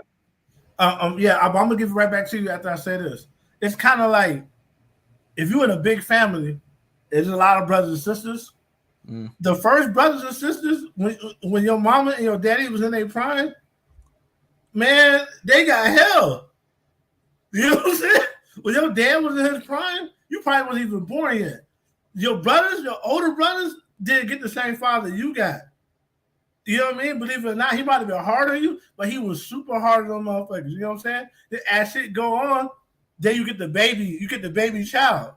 And sometimes the baby child get to get away with some shit that the other ones didn't. And then if the baby like Shaq is that baby before the other baby. So you had that one dude that get away with a lot of shit. Then they're super tough on the next nigga because they fucked up with this nigga. You know what I'm saying? Mm-hmm. So Kobe was the one that was there. He was super tough on Kobe. He was fucking up with Shaq. You know what I mean? So I see it like that. Like that makes sense. He was like mentally fatigued dealing with all these egos, and that's why low key, even though you rub people the wrong way with my leadership, is to never deal with egos from the gate. From the gate, I don't fuck with no egos at all because my ego was right. This is the standard. Standard is we come to work 6 o'clock. You come to the gym 6. Over the summer, you in shape. Everybody, all you motherfuckers, even the dude, the 12th man that's never gonna play, your ass need to be in shape. Same peak shape as everybody else. Everybody else put up the same amount of free throws. We all do the same drills. Everybody get treated the fucking same. So, because when you start pouting, I don't give a fuck. I never give a fuck. That's the thing. When you play these mind games, it's kind of mentally fatiguing because you got to realize, oh, this is the big El Stupido. I got to rub his ego. Oh, this is Kobe. He's self-motivated. He like a challenge. Let me put all the challenges in the world on him. You know what I'm saying? Oh, this Scotty. Scotty don't like being yelled at. But I yell at everybody else though. Let me go whisper to Scotty. Nah, fuck that. If I'm a yeller, I'm yelling at everybody. If you don't like it, you can just fucking leave, man. Because Scotty could have been replaced. If anybody's ego should have been stroked, it should have been Jordan's. And he wasn't even stroking Jordan shit like that. You know what I'm saying? So I just feel like that in that one little moment, Phil lost the grip, maybe because he was getting too old. You know what I'm saying? I'll give him that. We all lose grips on shit. I lost grips. We all lose grips. None of us purpose. Just in Chicago, we tired of people saying that Phil Jackson was perfect. When we was there, we know Phil Jackson made a lot of fucking mistakes. You know what I'm saying? But Yeah, neither one of these guys that was perfect when you went back to that point about your older siblings, getting your parents when they were younger, as opposed to you being the baby, and then when you were like a teenager, your parents are more lenient towards you because they tired, they older, their bones are more brittle. They can't they can't be running chasing you around the house like that and stuff, like trying to discipline you. But I think Shaq, man, it's that LA life, man. When he went out to LA, that's what got him. Because there's a lot of distractions out here. When he was in Orlando, he was more in shape. You would notice that he's in a smaller city, less distractions. When he went out to LA, that's what got him. Because he started getting more into Hollywood and all that other stuff that comes along with going out to LA, and he was getting more marketable. That's what really affected him. That, and he probably just let himself go. But he still was a dominant force. Them boys are still able to get 3 chips, man. What I think when I think about him and Kobe, I think about, man, them boys could have won more. I always think of those when I'm thinking about those two. I'm like, man, these dudes probably could have won more than 3 chips. They probably could have ran the table. Yeah, that's I how like dominant the they were. outlook. I like the outlook that you gave, Richie. It was a refreshing outlook. And the people in the live need to understand that there are gonna always be moments like this where we're gonna agree to disagree on things. And it was interesting that you gave that outlook on Phil was tired. I didn't even see that angle. I don't know if Ross saw it, but I'm gonna be honest. I didn't even think of that. Didn't even cross my mind to think of when he got with Shaq and Kobe. He was like, man, I got to go through this shit all over again. That was refreshing to see it like that, because that probably could have been exactly what happened. Older guy, and then we gotta be mindful of the stresses of coaching, man. Coaching is a very stressful job in of itself, and then you dealing with egos and shit like that. and then you got to now deal with egos again, and then now you got the pressure to you got to win with these egos, because let's be honest, if Phil didn't get the job done, I always felt the reason why I always gave Phil respect. Phil was low key as a white coach. He was low key treated like a black coach for a guy who won all those championships that he won, because they were always ready to get rid of his ass if he didn't do what he was supposed to. I'm like, how you gonna sit here and have this man that have all this cachet and all this respect, but you always got a gun to his head? Like, if you don't deliver, you're gonna get fired. Like, I always thought that was unique, that he still found a way to deliver even with him having those circumstances. Because let's be honest, there's coaches that have less accolades, less stature than this guy, but they didn't have nowhere near the pressure, and they had more time for them to win. Jerry Buss told Phil, if you don't win with the Lakers, as soon as you get here within the first 2 years, I'm getting rid of you as a coach. That was their first handshake. Like, I heard what happened in Chicago between you and Cross. So if you don't win within the first 2 years, I mean, he wasn't even given the benefit of the doubt for a guy who supposedly won fucking 6 rings. You would think, okay, he's going to have at least 5 years to institute, his offense. No, out the gate, this motherfucker got that pressure that he got to deal with, and then got a coddle. And then towards the last 3 years, now you know this, Ross, because you was in Chicago, so you could speak to this better. But the last 3 years of Jerry Krause treating Phil Jackson the way he did, that was unbecoming and undeserving for a guy who already won so many fucking rings, and you didn't even want to pay him. So low key, Phil has had to deal with a lot of there were a lot of upheaval and a lot of fucking shit that for a guy who's won at the level that he's won, he really shouldn't have deserved that. He kind of got that whole Tom Brady treatment, like the way Tom Brady was treated by Bill Belichick. Because, I'm spoiled by your greatness, but you're still Tom Brady, so you still got to fall in line. Like, come on, man. There's levels. When somebody's doing what they're supposed to, you're supposed to reward them for that shit, not put them under the gun every fucking time. They were having an ego clash. Yeah. They were having Bill Belichick and Brady was having an ego clash, but really, that was more Belichick. That was more Belichick than it was Brady, because Brady just want to win. Exactly. But for Belichick to deal with his own ego, he had to. But that Brady's another person who got taken advantage of. Brady's pretty much a coach. Yeah. He linked on Brady and then treated Brady like he was, he leaned on Brady, not fucking pop Tim Duncan lean. That's a small little lean. He leaned on Brady like Phil Jackson. Like Phil Jackson leaned on Kobe and leaned on Michael Jordan. They should have got more respect. The GMs and the organizations, they leaned on Phil Jackson to make them seem like they were successful, when in actuality, this is why I always said, if Phil Jackson was always given the right circumstance, he would thrive as a GM. When he went to New York, it was a doomed situation to start off with because of the guy that he had to get behind. He had to get behind Carmelo. And when you have your star player and your star player is already halfway lazy and can't really do what he's supposed to, and you already used to excellence, you're not going to thrive in that situation the way that you're supposed to thrive. Yeah.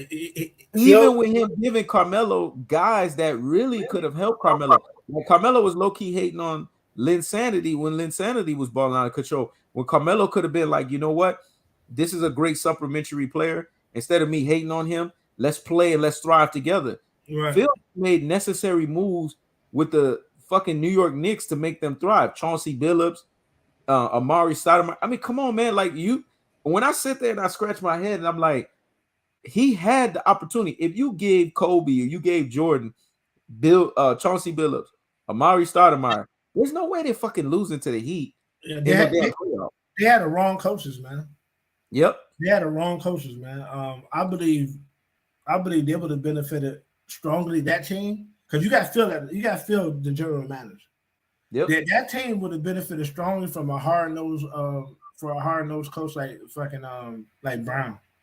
Yeah, that's true. Carmelo was coming in out of shape all the time too, man. All the time too. That shit matters, man. That shit matters. He was trying to get Phil. One of those years was trying to get George Karl, and I thought that would. And they blocked him. The New York owner blocked. I was like, how stupid can you fucking be? First of all, George Karl was known as a coach that was holding Carmelo accountable, and Carmelo ran from him from the That Denver Nuggets. that's That's why what they blocked. Phil That's was why trying they to do. blocked him. Bring him back to hold Carmelo accountable again. That's why they blocked him because Yep. Carmelo didn't want accountability. That's why he don't have no fucking rings. Yep. And LeBron James There's is a certain owners. LeBron James is the greatest role player of all time. He would have had no rings either, but LeBron James went and played with somebody who was already a bona fide champion. Yep. D Wade County. And I was disappointed in Wade because he gave Wade they named the county after you, and you say, here, LeBron, you can have it. Well, you could speak to Wade's favorite player. You could speak to the guy that was Wade's favorite player, and he'll tell you how he felt about it. Richie Rich. I think this. Ross gave you the segue. I think you need to vent. It's been years, man. Go ahead and vent. How you feel about it, bro? I think Wade, man, he just did damage to his legacy because of the move he pulled, because he allowed LeBron to come to the situation. LeBron screwed this dude over Finals MVP. You see how petty LeBron is? The man, listen, you don't forget to learn how to play basketball. Homeboy looked like it was Space Jam. The Munsters. What you remember when they sucked the powers out of those basketball players, Patrick Ewing, Charles Barkley, and they took all their basketball talent. That's how LeBron looked on the court, man. That something was suspect about how he just stopped playing, learning how to play in that. Y'all was up. What was it? The first game when they beat Dallas, they looked like they just dominated Dallas in that first game. But D Wade was the star, and LeBron James he didn't want to be. He didn't want to play no finals. When he saw that D Wade asserting himself, he was like, you know what, man? Because listen, it's about perception. If he wins one as a guy who didn't win the Finals MVP, he was along for the ride.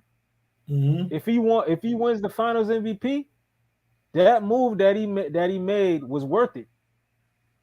Because everybody was like, man, was it worth it to go to the Heat? You remember that everybody at the start of that whole him going to Miami, they were on the fence. No one was accepting it at the time. They were like, man, LeBron, they were looking at LeBron like he sold out or something. But, when the Heat lost that finals, they went at him. I'm not going to lie. They criticized him. That was the first time I seen ESPN go at LeBron James. They were dissing that dude hard. Because the dude had an epic collapse. He quit out there. I don't think he choked. He just quit because he didn't want to let D Wade win that Finals MVP. If he would have just played average, they would have won. He played below average in that Finals. And after that, man, I looked at Wade. Wade. This is why I was like, you know what? At first, Wade did get resistance because in the regular season they were fighting. You remember there was games where you would see them jarring at each other, and Wade would be telling him, "Man, you're not fucking stepping up." I thought Wade was gonna be that resistance the whole way, but he gave in, man. He fucking gave in. This is when I had to distance myself from Wade. The season where they came back, the season where there was a lockout. And Pat Riley, him and Wade had a conversation, and it was about Wade taking a step back and allowing LeBron James to run things. I was like, man, Wade, this is your team, bro. What are you doing? You know what I'm saying? And he let this dude come in here, infiltrate his team, and take over the team. How are you gonna gain legacy points that way? And Wade could have said, look, fuck him. He's already signed for 4 years. He's going to have to do things my way. Wade could have really made it a resistance thing because it's not like LeBron could have left anytime soon. Could have just said, look, he signed for 4 years. He wanted to fucking win. He brought his ass over here. So this is how he's going to win. That's how he should have kept the foot on the necks, man. Exactly, man. He should have finessed that dude. Wade don't know how to finesse people, man. You signed on for 4 years, so you got to do it my way, boy, or it's the highway. Right. And if you try to act like you try to act like you want off this team, it's like I said, it's perception. People gonna be looking at you horrible. They're gonna be like, oh, so this is who LeBron really is. He can't have it his way. He go to somebody else's team and he trying to dictate things. And now that he can't he wants off this team. It I'm would have glad been you said that. LeBron would have Right. been in a bad light. Because if Wade would have ran it like that, LeBron would have had no choice but to accept the Scottie Pippen role. All he had to do is keep the foot on the necks. Keep it on it. And that's the thing. But what people don't realize is D Wade, LeBron James' worth shows in his tenure with Miami Heat. D Wade was undefeated in the finals. So LeBron showed up. All of a sudden he lost in the finals and shit. Yeah, they won 2 in a row, but they supposed to win 2 in a row. You got Bosh, Wade, and LeBron James. They wasn't supposed to lose. Yep. They were supposed to be the first team to go 4-peat. With all the fucking quality talent they had, they supposed to won 4 in a row, but they only was half as good as they was because fucking LeBron James was in the driver's seat. And that's why I have a problem with Stephen Curry, because Stephen Curry had a big 4. It was him, Klay Thompson, Draymond Green, and fucking the first half of it, they had that big boy. What was his name again? Andrew fucking Bogut. They had a big 4. So you mean to tell me, Stephen Curry, you got that kind of situation going on, and you can't get the job done? Yeah. You're exaggerating. And you can't get the job done? No, we talking about Yeah, because Klay Thompson was like a top 20 player. Draymond Green was a top 20 player in the height of their prime. Yeah, but Brian had top 5 players. Bosh was top 5 in his position, like top 7 in the whole league. Wade was number 2 shooting guard in the whole league. I see what you're saying, but those 2 different things. But put this way. I see what he's saying. Curry had enough.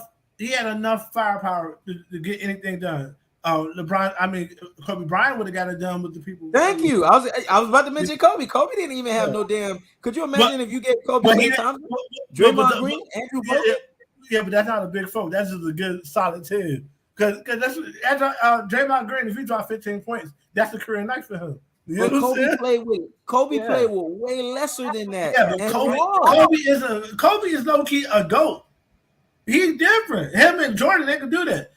Steph Curry's problem is they overrated Steph Curry. Steph Curry is actually a great player. They've overrated him so much. But do you know why I mentioned Steph Curry? Because just like LeBron, they try to put him on the Jordan and the Kobe level. Right. That's when I said, but you had more than what Kobe had. Right. And still couldn't get it done. I never hear them call Stephen Curry a GOAT though, man. Man, have you been watching ESPN? They don't call Stephen Curry a GOAT. ESPN says that Stephen Curry goes on Michael Jordan vengeance and Michael Jordan tirades, even to the point where Jordan was golfing one time and they said, Stephen Curry, how do you feel being compared to Michael Jordan? And da. Are you serious? You haven't been hearing this shit? No, Richie, the thing is Richie Rich working a lot. That's why your ass work. Yeah. Listen, these motherfuckers have been they never work too damn much. They never even put Kobe in the Mount Rushmore. You know how they be doing the Mount Rushmore? They never put Kobe in it. They starting to put Stephen Curry in the Mount Rushmore. Yeah, man. ESPN been doing that. I'm surprised you didn't hear that shit. They've been really gawking on Stephen Curry, bro. Even with Kobe, they said he's greater. They said Stephen Curry's greater than Kobe, man. The level of disrespect, man. That's what I'm telling you. When you have to now, you know what you have to do? You have to now dissect Stephen Curry the way you dissect LeBron now. And when you do that, that's when it becomes a problem, because now they're starting to put him on the Jordan and the Kobe level. And once you start doing that, now I never put Curry on that level. Is like LeBron James. When you try to put Curry at that level, I could say that's exaggeration. Nah, he's not on those dudes level. But I would say that Curry, he's carved out a role for himself to show that, okay, he's not just a normal player in the league. You feel me?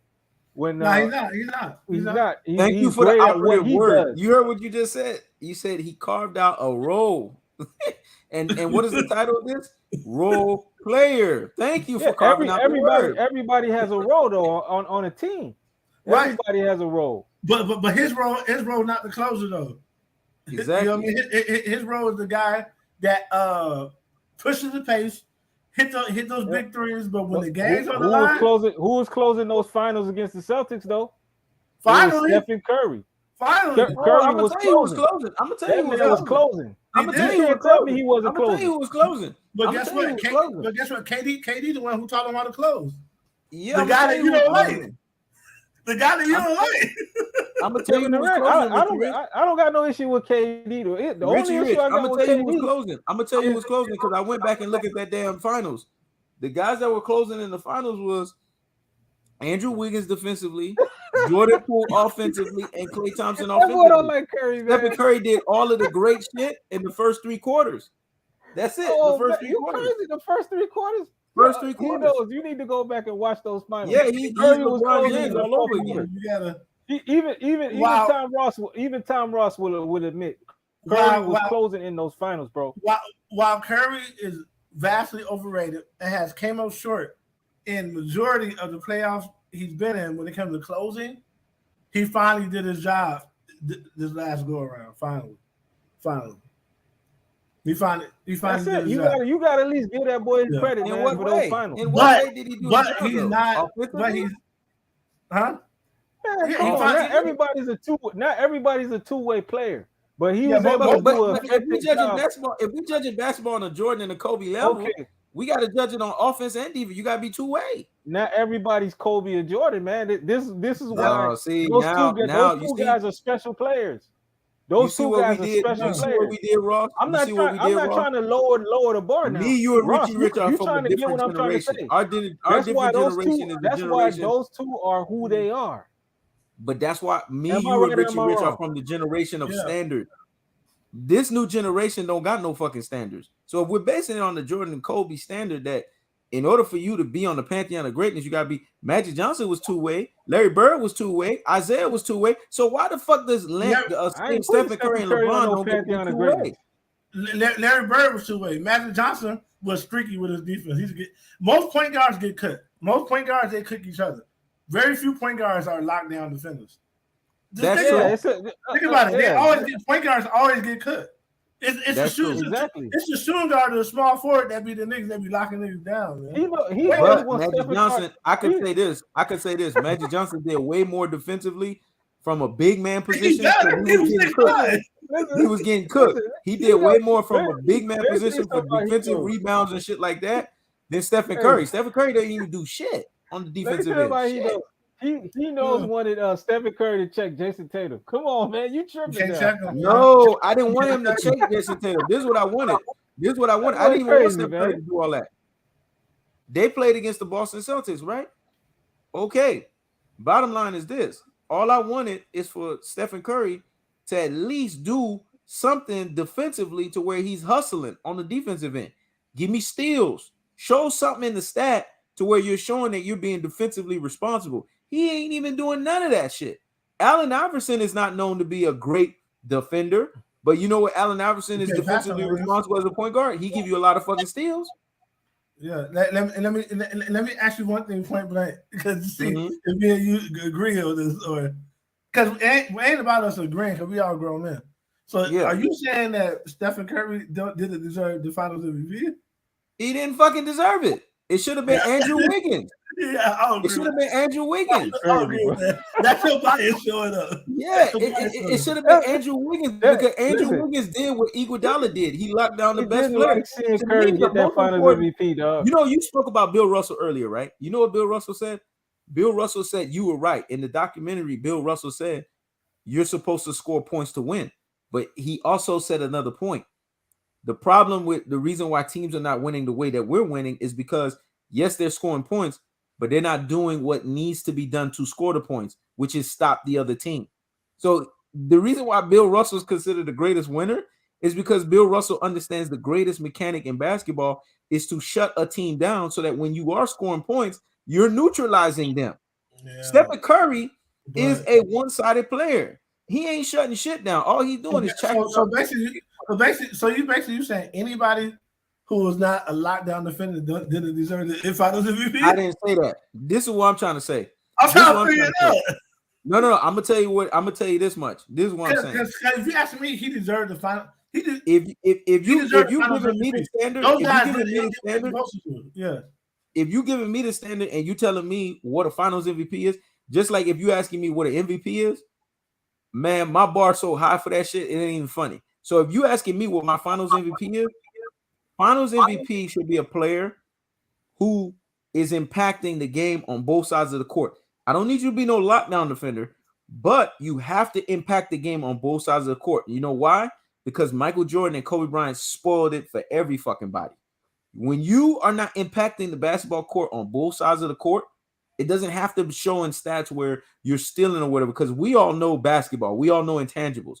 It's more so on your defensive awareness, your effort on defense, your ability to affect the other player. Did you psychologically get in their heads? These are things that we don't see on the stat sheet. But Stephen Curry's not known for these other elements. So he's only impacting on one side. So to me, he's not a finals MVP. He goes to your point. He's a glorified role player. So he doesn't even deserve a finals MVP because he's a role player. He's not even a star. You want me to tell you Stephen Curry's stats? Let me tell you Stephen Curry's stats in those finals, man. He averaged 31.2 points.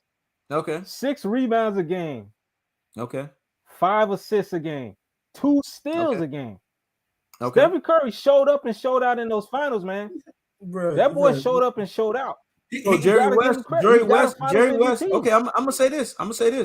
Jerry West is not known as a defensive player, but Jerry West's stats in the finals dwarf. Let's be honest, it dwarfed anything that you just mentioned with Stephen Curry. And you know what? Was he the best player on the team? Even though his stats dwarfed it? How does it No, dwarf you know who's the best player on the team? You know who's the best player on the team? Wilt fucking Chamberlain. And Wilt Chamberlain wasn't even putting up the stats that Jerry West was putting up. So again, this whole stat stuff you talking about, that sounds cute to the layman's basketball head that's listening, but that shit ain't gonna fly over here, bro. That stat shit ain't gonna fly. I agree. Finals MVP he deserves.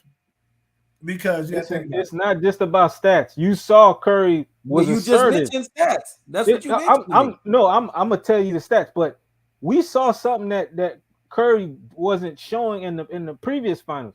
He was assertive. Tell me what it was. He was not shying away from the moment. Tom Ross, was Curry shying away from the moment? Curry normally folds. That's the reason why they had to get KD, because Curry couldn't close. He couldn't close. That's the reason why they had to get. So I agree. Curry is he is. I want to say he's as high on the list as LeBron as the greatest role player, but he's one of them when KD's on the team. When KD ain't on that team, this last team it was on, he wasn't a role player because role players don't average 30. Yeah, but here's the thing though. Yeah, Stephen Curry. Let me tell you who he had guarding him. He didn't have Matthew Dellavedova guarding him. He had that fat boy Marcus Smart. If he had Dellavedova on his ass, he wouldn't have balled out like that. Let's be honest, Everybody man. was he had Marcus Smart. He had Derek White guarding him.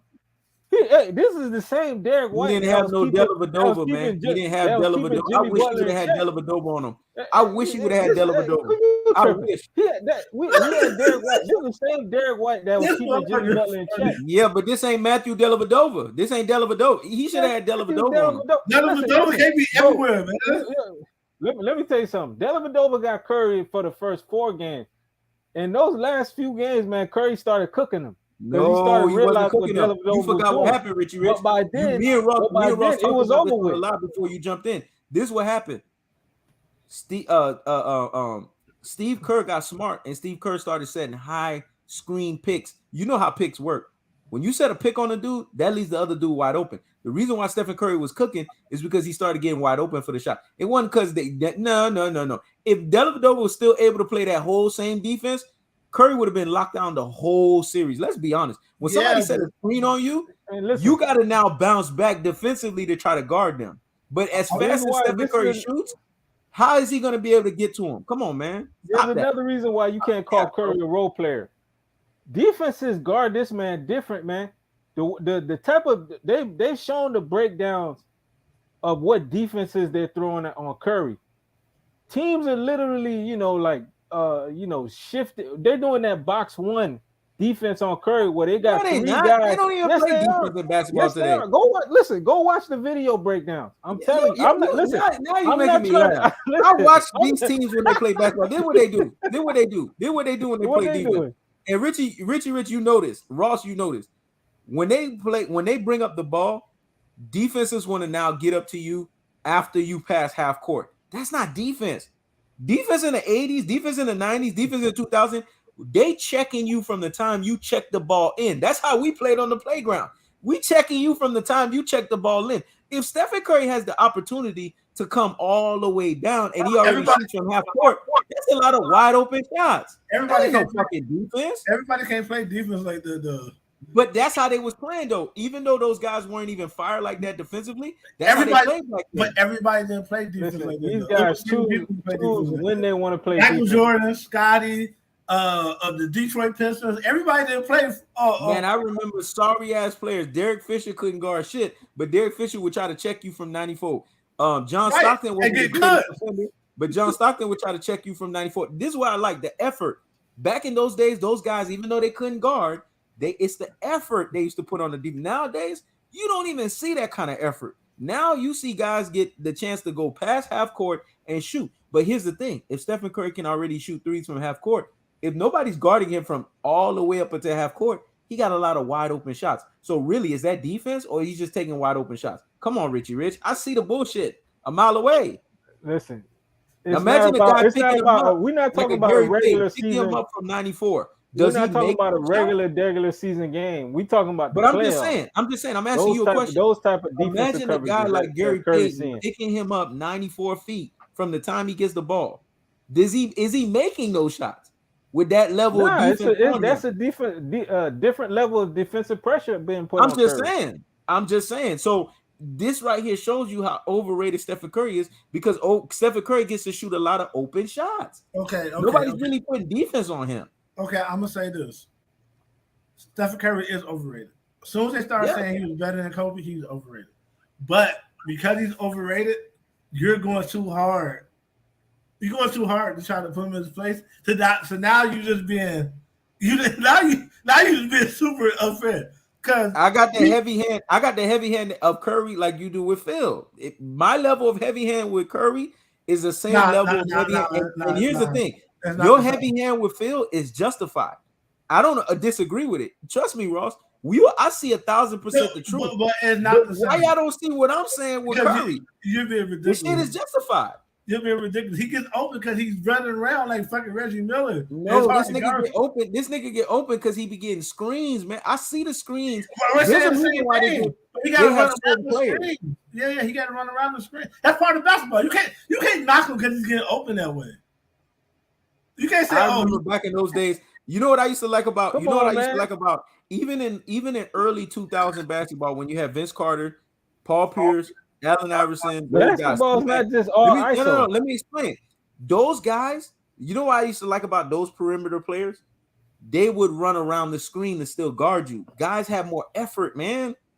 Basketball was more effort oriented in those times. Now, if a guy gets hit with a screen, they get so lazy and say, "Fuck it.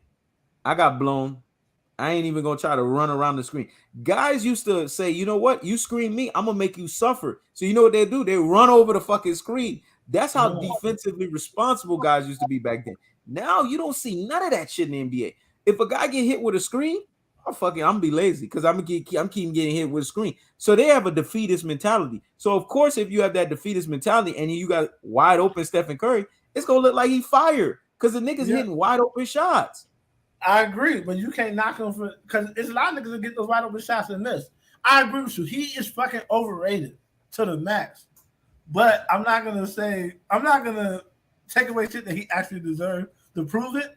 I'm just gonna show how he's not like Kobe. You know what I'm saying? But because you clutch. If you clutch, then now this is what I'm gonna say. If you tell me he still has to prove to me that he's clutch. He was clutch. If you tell me he's clutch like Steve Kerr or Derek Fisher level, okay, I'll give you that because they hit the wide open shot. You're supposed to make that shit even under pressure. Yeah, it's pressure, but it's not the same level of pressure because it's wide open. But you're talking about Kobe level, Kevin Durant, Jordan, where niggas on your legs, niggas in your face. No, he's not on that Kawhi Leonard, that's another level of clutch. But Stephen Curry's hitting a lot of wide open shots, Richie Rich clutch. You know basketball, man. When you have a wide open shot, we've all played on the playground, right? When we pass the ball to that dude, and we've already done everything we needed to do, and we pass the ball to the dude, he got a wide open shot, he don't make it. You know how mad we get? Because it's like, nigga, you don't got nobody guarding you. Especially if it's a layup. Yeah, ridiculous. That's Stephen Curry. Stephen Curry's hitting the wide open clutch shot. I don't give that same in those level finals. Of he was hitting shots. Somebody he was hitting shots over guys taller than him. Man, whatever, man. I vividly remember him hitting Man, shots over whatever. Al Man, you Horford, vividly, finishing over Robert lying. Williams, This dude come finishing down over and shoot Jaylen from half Brown, court. Jason Tatum, Derek White. These are He- guys taller than him. You come on, he- man. he- You got to get a boy he- his he- credit at least for these finals.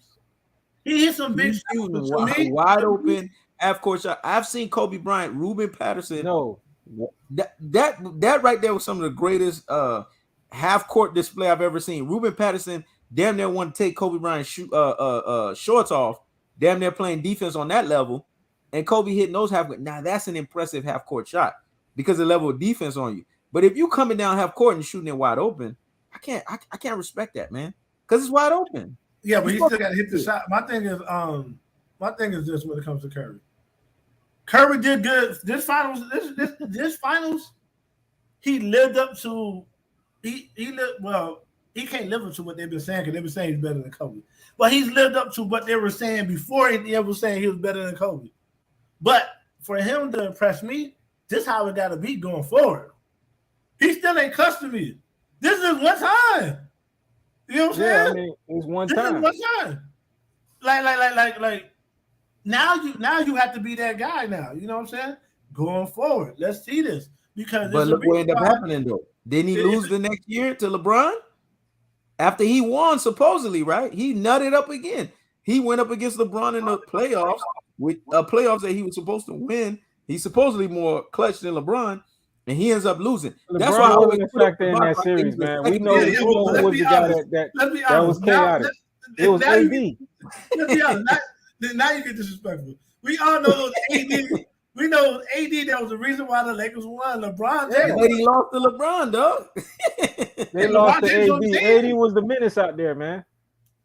Yeah, AD was the man. LeBron was along for the fucking ride. And if the Lakers Yeah. smart, they'll make sure LeBron stay along for the ride and stop taking Every so many time shots. this dude is head up Exactly. against LeBron, he loses. So that tells me that he is in the number 2 position as the second greatest role player the NBA's ever seen. Because LeBron is the number 1 greatest role player ever because LeBron is superior to Stephen Curry.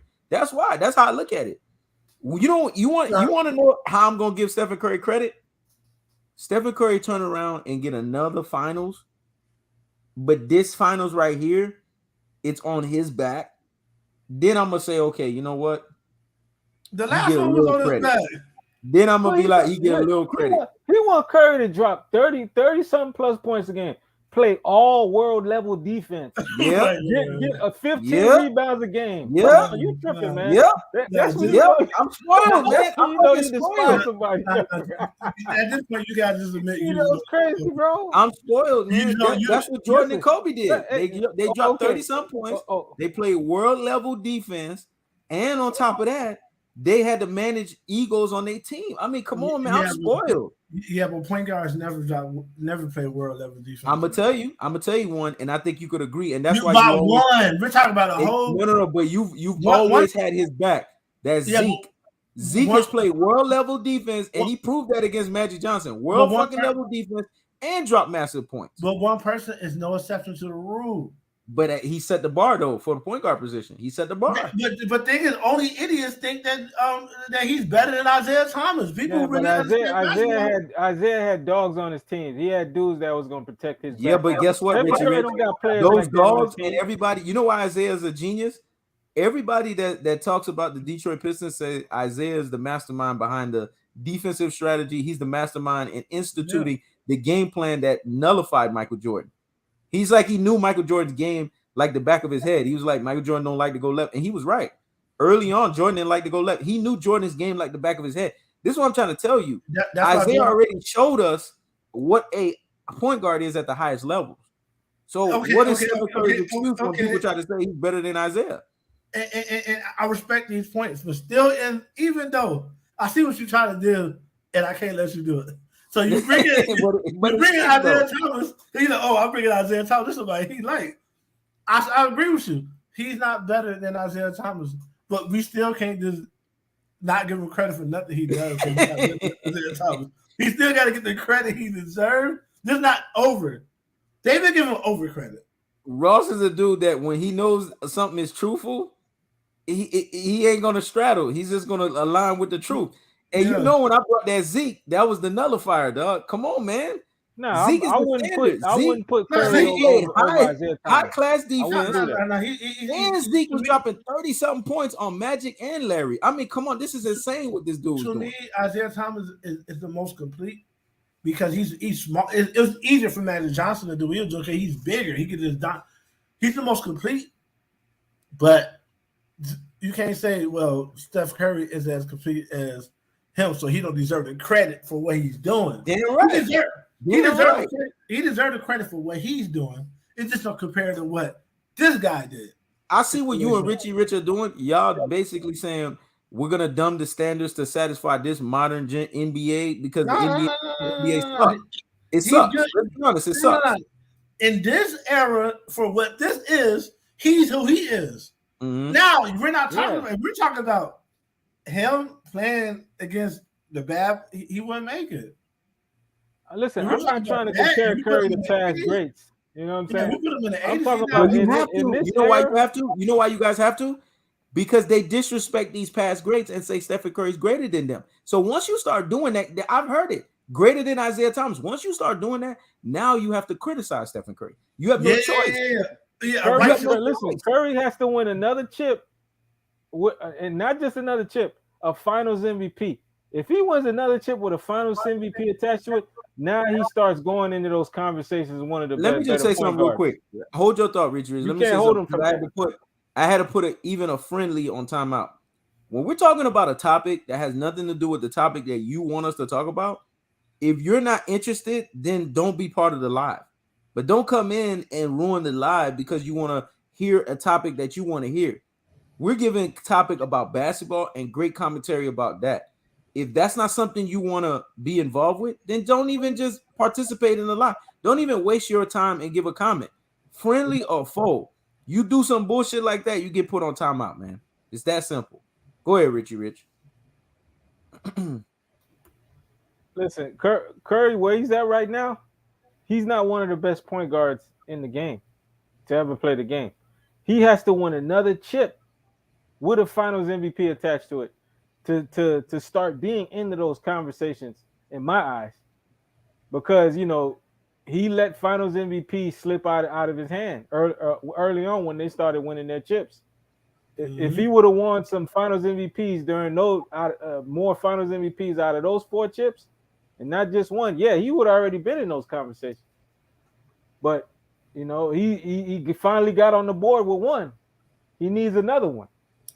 If you ask me, he could be in the conversation of great and small men, but he could never be in the conversation of like better than Kobe, because his game is let's be honest, is one-dimensional. He's a shooter. And that's why I don't even want to call him great or small man, because it disrespects Isaiah Thomas. No. I say he could be in the conversations. Oh, the conversation. Okay. I got you. Isaiah Thomas always gonna be that guy because Isaiah Thomas got great Hall of Famers on his resume. But I'm not these niggas dictionary today. Listen, what Curry is doing, that's a skill, dog. Let's not just look at this man like he's a gimmick player. So what? That boy can shoot. Richie Rich, now you show your fanship for Stephen Curry, because no, it's not a guy that you gotta hear me out or die by. You gotta hear me out. When a guy shoots a live or die by shot, it's a skill. Go ahead. Let me go. Okay, first off, let's listen.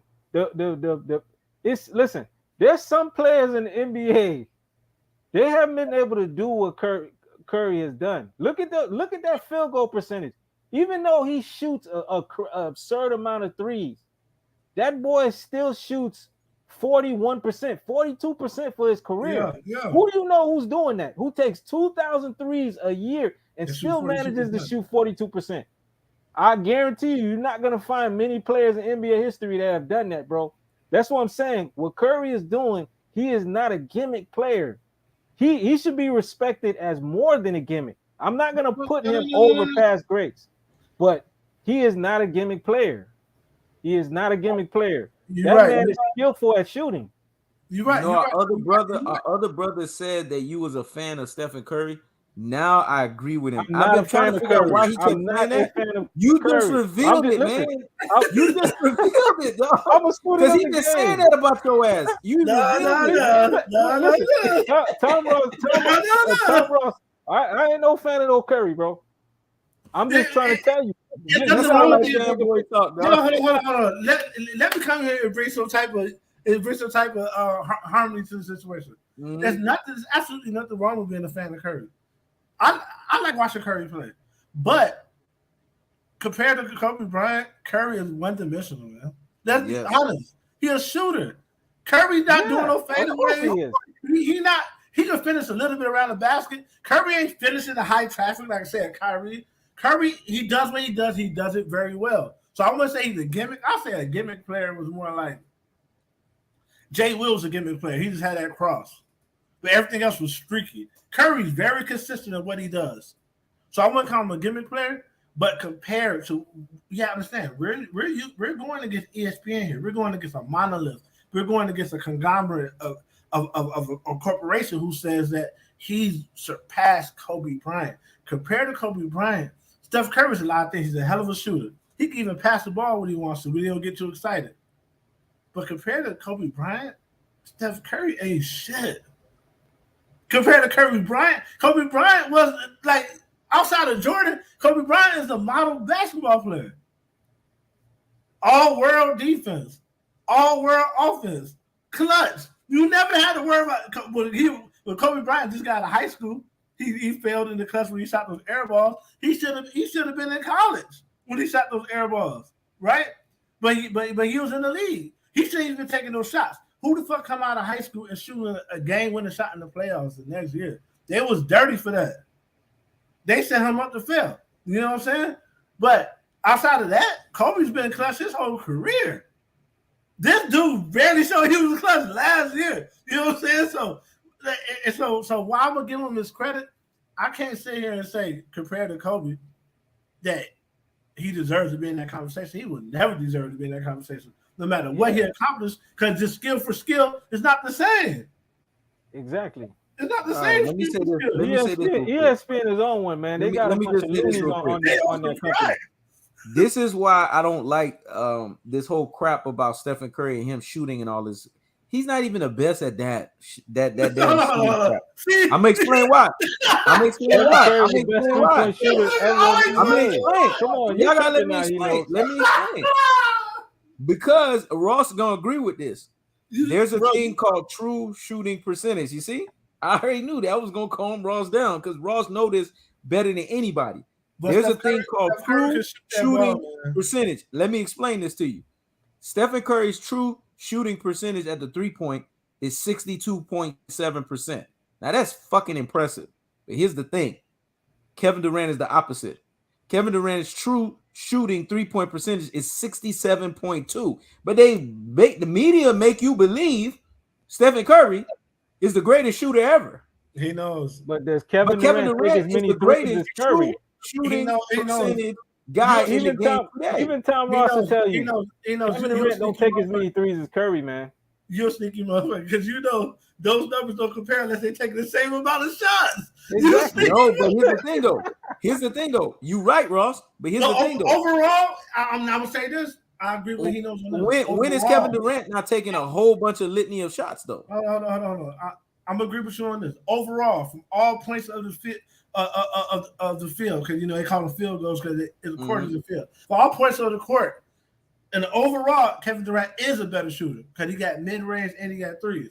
But as far as shooting threes, Kevin Durant is a better 3-point shooter.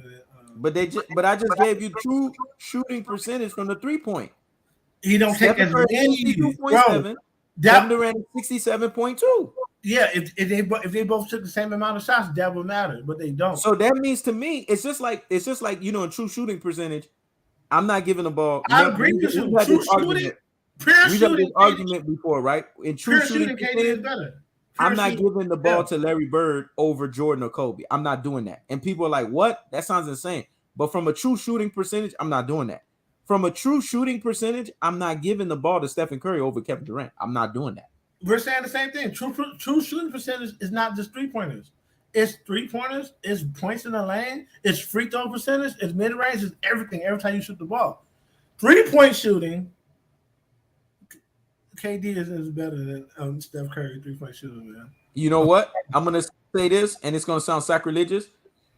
I would not give the ball to Stephen Curry over MJ, Kobe, or Kevin Durant from the 3-point line. That's not sacrilegious. That's not sacrilegious because Curry's barely shown he can be clutch. Just what? Yeah. I'm not giving from the 3-point line. But I don't care how nasty this dude from the 3-point line. I'm not giving him the ball to shoot the three over Jordan, Kobe, or Kevin Durant. But you're slick because now you change the conversation to something else. You know what I'm saying? Now you talking about who get the last second shot. But Stephen Curry's so nasty at the 3-point line. He's supposed to be the nastiest 3-point shooter ever. I'm still not giving him the ball over those guys. It don't matter how good you are as a 3-point shooter. You're not gonna get the ball in that situation to start the playoff because you don't have the bag that fucking Michael Jordan or forget Jordan, forget Kobe, forget Durant. I'm not even giving Stephen Curry the ball over Ray Allen or Larry Bird. Over Ray Allen, yes, because Ray Allen or Larry Bird, or Reggie Miller, or Reggie Miller. Which Ray Allen are you talking about? Ray Allen with the Bucks or Ray Allen with the Celtics? Oh, I'm talking about Ray Allen with all of the scenarios. No. Ray Allen with the Bucks had a bag. He was getting to the bag. He was getting to the basket all day. Ray Allen with the Celtics, was a more complete offensive Ray Allen with the Celtics had lost a whole lot. All he could do was hit wide open shots. Steph Curry could cross motherfuckers and hit shots in their faces. I'm not giving over Reggie Miller. I'm not giving over Larry Bird. And I just went a tier down. I'm not giving them 3-point shooting over any one of those guys. With the game on the line, hell no. Reggie Miller got it over a lot of people with the game on the line. Because Reggie Miller actually a better shooter. Now y'all think I'm gonna be even more disrespectful. I'm gonna go another tier down. I'm not giving Stephen Curry the ball over Steve Kerr or Derek Fisher. I'm sorry. Game on the line. Not doing that. Steve Kerr can't even get his own shot. What are you talking about? I'm talking about game on the line. Who's getting the ball to start the play? All you got to do is set up Steve Kerr. No. What I'm saying is who you in the ball? Who you inbounding the ball to? Because you ain't inbounding to Steve Kerr. You're not inbounding to Steve Kerr. Who's getting the ball to start the play? Of course, it's going to be Ron Harper or Michael Jordan or Scottie Pippen. Right. And you talking about if Steve Kerr wide open or hold on. You talking about Steve Kerr wide open or if Steph Curry wide open? You gonna get the ball? I'm going with Steve Kerr. I'm going with Steve Kerr. And if Stephen Curry wide open versus Derek Fisher, I'm going with Derek Fisher. Game on the line. Do you know how wide open Steve Kerr got to be? Steve Kerr had to be wide open his shot. If you was within 3 feet of him, he'll miss that bitch. He was so that's the thing. Stephen Curry's just as wide open as these guys. Just as wide open. But Steph Curry don't have to be wide open to hit a shot, though. He just needs space. Stephen Curry could break you down, man. Come on. Okay. If you think Steve Kerr is excessive, I'll go with Derek Fisher. Derek Fisher's made shots in guys' face. I'm gonna go with Derek Fisher. Game on the line. I'm picking him over Stephen Curry. Game on the line because Derek Fisher has proven that. In your damn face, he's making the damn three. Man, but a lot of his situations, this conversation was set up for clutch shots. He wasn't making shots off the dribble. You think you slick, but I was letting you rock. You said the I'm gonna go even a more tier down. I'm picking Mike Miller 80 times. I'm going to even another tier down. I'm picking Mike Miller and Mario Chalmers over Stephen Curry. Listen, you just showing how much you don't like Curry. I'm just proving that Stephen Curry not fire like that. Mike Miller, I know. Mike Miller's not a 3-point shooter. No, that shit didn't stun. It didn't stun because I knew it was the gift that kept giving. It was Kevin Durant that gave that gift of Andrew Wiggins. So I know. Get out of here. Andrew Wiggins was a lost player. Minnesota gave up on that man. You tripping? They gave up on him. They thought he was a bust. Andrew Wiggins was going down bus lane. He was finna get on that Kwame Brown bus. And then the Warriors snatched him off that bus and said, I remember at the start of the year. You know, Ross, Richie Rich never admit this to you, but I've said this before because Richie Rich saw the article. Bob Myers says that Kevin Durant contributes to a piece of the championship because he's the gift that kept on giving because Kevin Durant could have been an unrestricted free agent, but he allowed me to get that sign and trade with Andrew Wiggins. Wiggins So really. by a general manager saying that means Kevin Durant gave overrate Stephen Curry this another Andrew title. Wiggins. Hey, he knows. Everybody on Yeah. this panel got to admit, at the time of that trade, nobody knew Wiggins was going to do what he did, man. Wiggins had finally earned. Wiggins earned his respect then because Bob Myers knew. But Bob Myers knew, and Bob Myers knew that if Stephen Curry could get a player like that, yeah, because at the time, Myers knew one thing. Bob Myers said, we're not gonna be able to fill Kevin Durant's shoes, but we're gonna need guys that are gonna be able to buffer and help Stephen Curry out. And with the evolution of Jordan Poole and with Andrew Wiggins doing what he did, that's why Stephen Curry won the fucking title. He didn't know Wiggins was gonna do that. Nobody. Well, he did. All I know is it's documented. Okay, nobody knew Wiggins was going to do that. I can agree with that. Every time Wiggins won those shots, Wiggins was like, I agree with Wiggins that. was surprised. I agree with that. Nobody knows what he's going to do. I agree with that. But we can at least say this, though. We can at least say that it's documented that Bob Myers said Kevin Durant, if he didn't do what he did, we wouldn't have won the title. It's documented, man. This dude has said it. He said Kevin Durant could have screwed us over and become an unrestricted free agent and say, you know what, we had to start from scratch. But Kevin Durant said, no, just trade me so that you can get value. So Kevin Durant helped them. So Kevin Durant gets a supplementary title. No. See, you always doing too much. You can't get a title on the team you wasn't on. Listen. First off, he knows. No.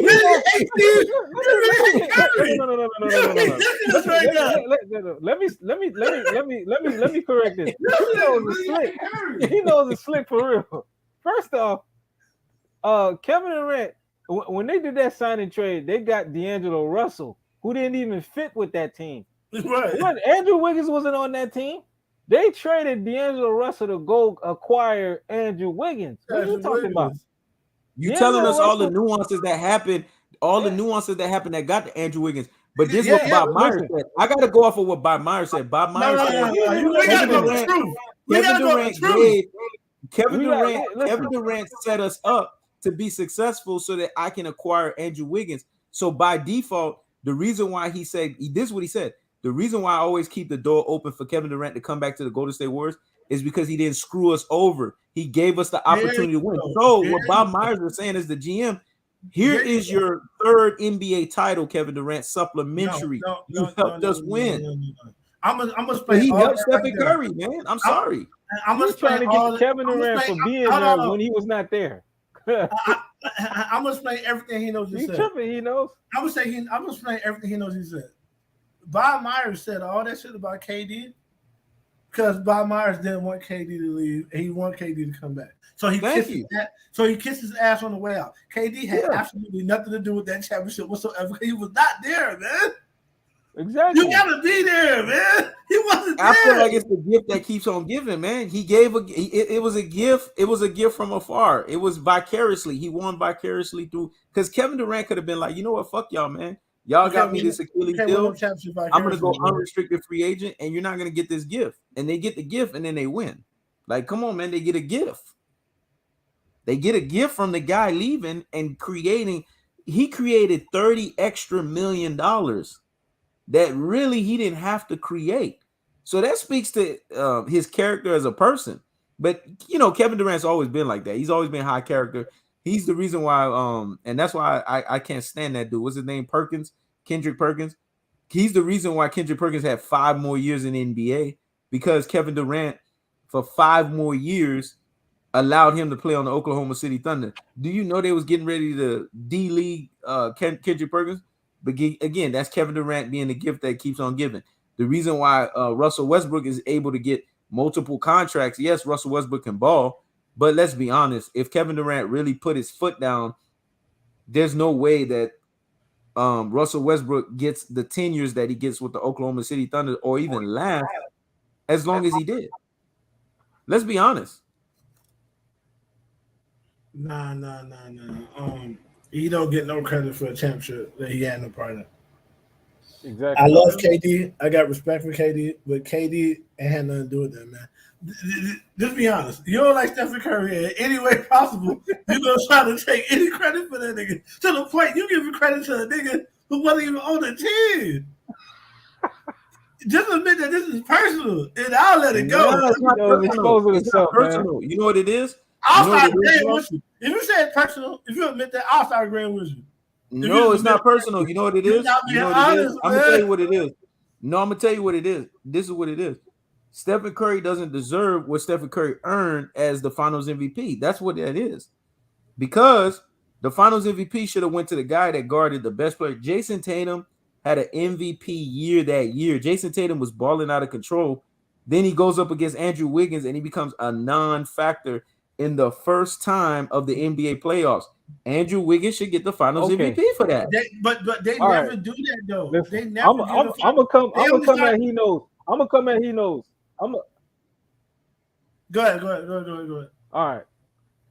Listen, when Kevin Durant put up his numbers in the Finals MVP, he had the best numbers in the Finals, right? Who was his main objective to guard on defense? LeBron James. He didn't shut LeBron James down. Yeah, he did. In He fourth wasn't quarters. playing all world. He guarded LeBron in the fourth. He guarded him in the fourth and nullified him. Listen, he didn't guard him the whole game. I'll give you that. He didn't guard him the whole game, but he nullified him in the fourth. He wasn't shutting LeBron down.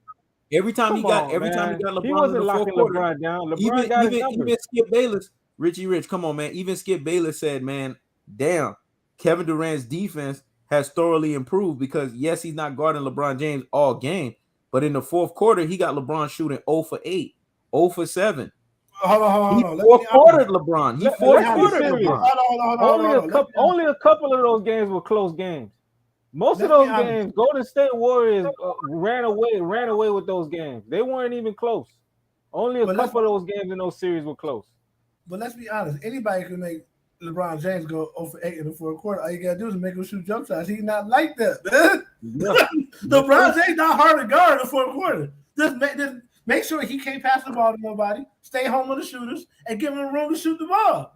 Yeah, but Kevin Durant, you're right about that. That part you're right. But Kevin Durant was blocking up LeBron, stealing the ball from him, and LeBron was basically useless. So he gets credit for that. Whereas Stephen Curry didn't even do none of that shit.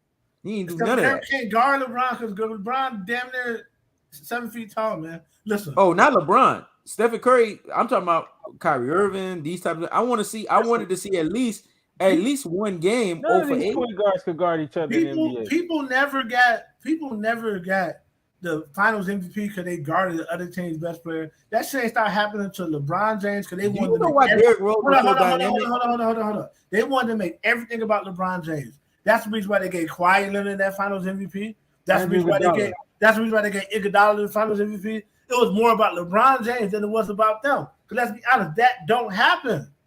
They wanted to big up LeBron James so fucking bad that they gave these guys. That's the case. What we're gonna give Carmelo the Finals MVP because he locked it. Not Carmelo, but Dennis Rodman because he slowed down Carmelo. That's his job. Nah, he's not gonna get Finals MVP for that because that's one play. But Andrew Wiggins is shutting down Jason Tatum the whole series. We ain't talking about one game, a whole series. So he deserved the Finals MVP for that. Hell no, man. Andre Iguodala shut down LeBron James the whole series. He got a Finals MVP over somebody who averaging 30 points, man. You just can't do that. No matter what you do on defense. I remember getting a call. This is what I remember. And see, Richie Rich can't deny this. I remember him getting a call saying, damn, dog, Jason Tatum is a non-factor. Andrew Wiggins holding this motherfucker on lock and key. So if you gonna say that and be fire in that moment to say that, then at the end of it, you should be like, if you gonna say that, you should be like, man, he deserved the Finals MVP. Put the motherfucker on lock and key. Man, that's it. This is the last gonna be Finals MVP averaging 17 points a game in the finals. You can't do that, man. They only do that. Man, how much did Andre Iguodala average? He got the Finals MVP. They made that about LeBron 17 James. points in the finals.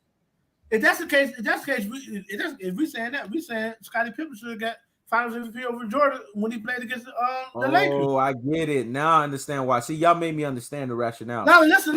Andre Iguodala locked down LeBron, so because the name was LeBron, that's why he got the Finals MVP. That's why they gave him the Finals MVP. When Andrew Wiggins locked down Jason Tatum, because Jason Tatum is not LeBron's namesake, he doesn't get the final. Okay, now see, I'm glad y'all gave me enlightenment. No. Because he's not LeBron's name, he's not gonna get the Finals MVP. Okay. That's not what I'm saying. I get it. That's not what I'm saying. I'm saying they would have never got it, period. No, I know that's not what y'all saying. Y'all made me see it that way. Y'all opened my eyes. whether it's Tatum, Jordan, whoever. People who play good defense never got finals MVP just because they play good defense. Well, Andre Iguodala got it though. He got it for LeBron. Why? Why? Because they was making it about LeBron James. Same reason why Kawhi got it. Curry played so below average in that series. They couldn't give it to him. And they were you below average. Curry averaged down there almost 29 points per game. What he averaged 26. He averaged 26 points per game in that final. And he did that shit struggling. Was, we saw what Matthew Dellavedova did to him for the majority of that finals. There was no way in hell they was going to get that boy Curry lucky. Curry lucky. NBA teams wasn't smart enough to say every time Curry's in the finals, we're gonna have Matthew Dellavedova for you. That's what I would have done. Every time I see Stephen Curry's trajectory is going to a finals, I would have a Matthew Dellavedova ready for that motherfucker. He would have been exposed every fucking time. He knows. Believe me, he would have been exposed every time. He knows that series was the highlight of Matthew Dellavedova's life. He would never be able to he would never be able to repeat what he did ever again. He would get cooked right now. I believe you can repeat it. He will get cooked right now, man. No, this version of Curry will cook him so bad. No, he wouldn't. You know that. Y'all don't have no proof of that. Only proof we got is Matthew Dellavedova shutting him down. The only one who could consistently shut down Stephen Curry was Rondo, man. But Rondo did that to everybody down there. Actually, we do have proof of that because Matthew Dellavedova had another crack at Stephen Curry. You know what the NBA did? And that's why they gave Stephen Curry a benefit of the doubt. They started fouling out Matthew Dellavedova so Stephen Curry could start making shots. I remember the second time around. I said, damn, dog, they respect Matthew Dellavedova's defense so much on Curry, they fouling this dude out. No, it's called a different ref, man. One ref was letting him get away with shit. The other ref wasn't letting him get away with all that. Let's be honest. He played good defense, but he did some shit. He was holding a lot, too. Yeah, he was Bruce Bowen. He was literally holding him. That's a foul. You can't hold me when I'm trying to move. Man, he was doing that Bruce Bowen shit, dog. I love that Bruce Bowen. The reason why he was able to get away with it because Curry is not an aggressive player. If you guarding me and you holding me, I'm just gonna run through you. So you can realize we're gonna fight if you're gonna do that. You're not. But this is my thing though. Matthew Dellavedova created a blueprint. Why more players don't just follow the fucking blueprint? He had Steph Curry within his arms holding him and shit. Why don't more players create that blueprint? Because if more players start doing it, it's gonna be harder and harder for referees to call fouls against it. It's kind of like, you know how when more people do something, more supply and demand, the referees are gonna kind of let it get away with more. That's what should have happened. There should have been this nuance where more small players would have been like, "Oh, Matthew Dellavedova's on to something. We gonna copy that shit and do it." The league will never allow that to happen because the league made Steph Curry their poster child, man. It was only a matter of time they was gonna get it. Listen, once they look at that thing, the league never tried to allow shit for LeBron. But you know what I like about teams that didn't give a fuck about what the league had to think? The Dallas Mavericks didn't give a fuck what the league had to think. The San Antonio Spurs didn't give a fuck what the league had to think. You're saying something different. LeBron James is self-check. You don't have to foul LeBron James. Dellavedova was basically fouling him the whole game, holding him and shit. The same thing Tyronn Lue was doing to Iverson. He was just holding on that nigga. Like, you know what I'm saying? Like, with LeBron, you don't got to foul LeBron. All you got to do is let him shoot jump shots. And he gonna check himself. It just shows you, Ross, what you proved. It just shows, and you're right. It is a foul. But what you just proved is that the NBA players in this generation is lazy because the old school NBA players, if they would have saw that blueprint, they all would have copycat that blueprint. And that's would have been their blueprint against Stephen Curry.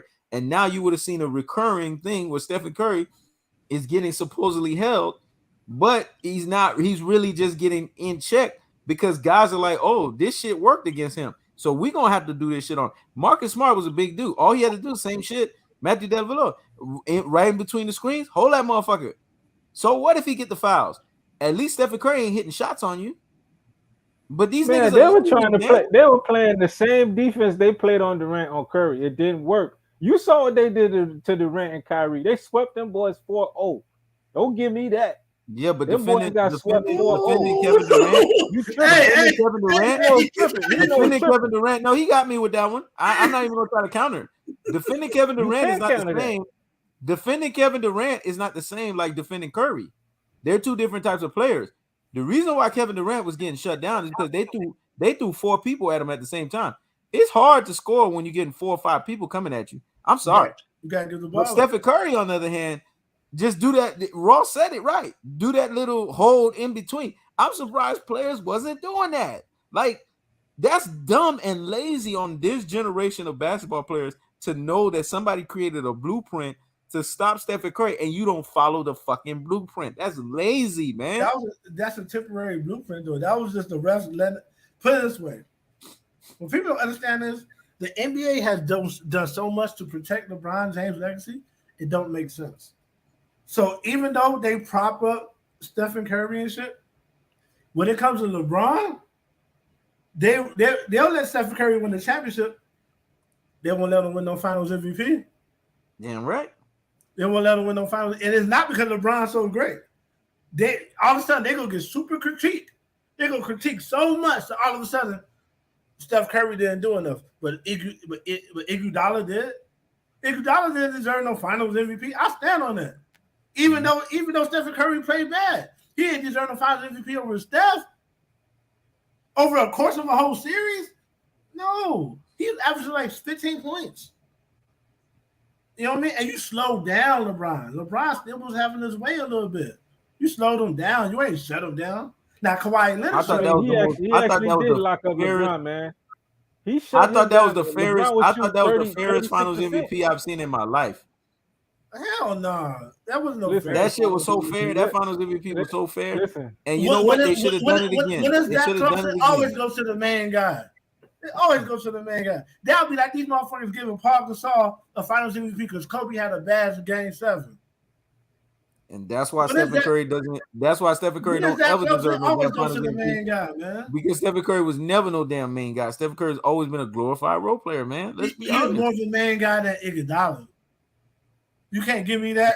Not in that series. Iguodala was locking up LeBron, man, because guess what? LeBron is normally an efficient. He was locking him up. But who gets Finals MVPs for defense? That don't happen. Yeah, you know what? The NBA needs to start doing that more often. That's why I said Iguodala said something that NBA needs to start doing more often. If you got a Stephen Curry on your team, by default, you should give the Finals MVP to the defender. That's the rule. If Stephen Curry's on your team, this is why they go. I'm gonna hold you accountable. So if Kevin Durant puts up, let's say Phoenix Suns win, and he's putting up 30 points per game, but the defensive anchor is DeAndre Ayton. He's out there playing like a menace on defense, and they give Kevin Durant the Finals MVP. We gonna test. He knows. Who's Ayton guarding? Who's he guarding? I don't know. Whoever they face. Because remember, the defensive anchor has to be. You got to be guarding a fire ass offensive player. Now, if he's guarding a fire ass offensive player, I'll give Ayton the Finals MVP. Unless it's Philly, nah, man, I don't see any center in the East. So it got to be what Giannis Antetokounmpo. Is it Giannis Antetokounmpo? Yeah, or Giannis. Okay, if it's Giannis Antetokounmpo, you hear it first. If this dude lock up Giannis Antetokounmpo, as much as I have an affinity for Kevin Durant, I'm going to give it to Ayton because you ain't just locking up Giannis, dog. You ain't just doing that, bro. So I got to give it to Ayton. But here's the reality: MVP by Kevin Durant also plays elite defense, though. You can't get Finals MVP by being a defensive stopper only. And you don't play elite D no more. Right? You can't just be a defensive stopper only. You have to contribute majorly on both sides. That's true. Because that's the case. Kobe should have been getting it. Kobe was the one guarding Iverson, not Shaq. Exactly. So Well, we know Kobe was robbed. We know Kobe was robbed out of Finals MVPs. We know that. Yeah, but why I'm saying is why Kobe didn't get it, because that's not how they ever did business in the NBA. They changed the rules just because it was LeBron James. And they wanted to be able to say LeBron, because they was trying to give LeBron James the Finals MVP, and they couldn't. There's some truth to what you're saying. There's some truth to what you're saying because LeBron is involved. LeBron is involved. There's some truth. But the other element is Stephen Curry is overrated, though. But the other element of it is Stephen Curry is just overrated. Let's just keep it a buck. He's overrated. In all-time rankings, he is overrated. But we talk about these finals. Because if Stephen Curry was nasty like they kept saying he was in the regular season, how this dude is the only dude to get unanimous MVP should have started with Michael Jordan and it should have then went to Kobe. There's no way Stephen Curry should be the unanimous MVP in NBA. Once they did that, he's been on my shit list. You want to know when Stephen Curry was on my shit list? It had nothing to do with him making it to the finals. He started getting on my shit list when they did that, the unanimous MVP, because that was right before the finals. I said, okay, he's on my shit list now. Because if you don't give Michael Jeffrey Jordan, you don't give Not Kobe his Bean fault. Bryant the damn Remember, you unanimous got to look. MVP, It's you the on my writers, shit it's list. the reporters. They have biases.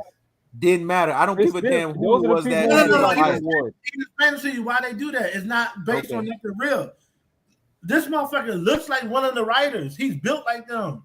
Yeah. He looks like a normal human Exactly. being, It and ain't Curry's fault. They gave it to him like that. they always get Well, on the. well, he became a casualty. He became a casualty of it because when you don't give Michael Jeffrey Jordan, you don't give Kobe Bean Bryant unanimous MVP, but then you turn around and you give Stephen Curry unanimous. Oh hell no, no, no, and to be the only player in NBA history to have unanimous, and it's not even justified that he should be unanimous. Oh no, no, no. But that goes. He's on my shit list since then.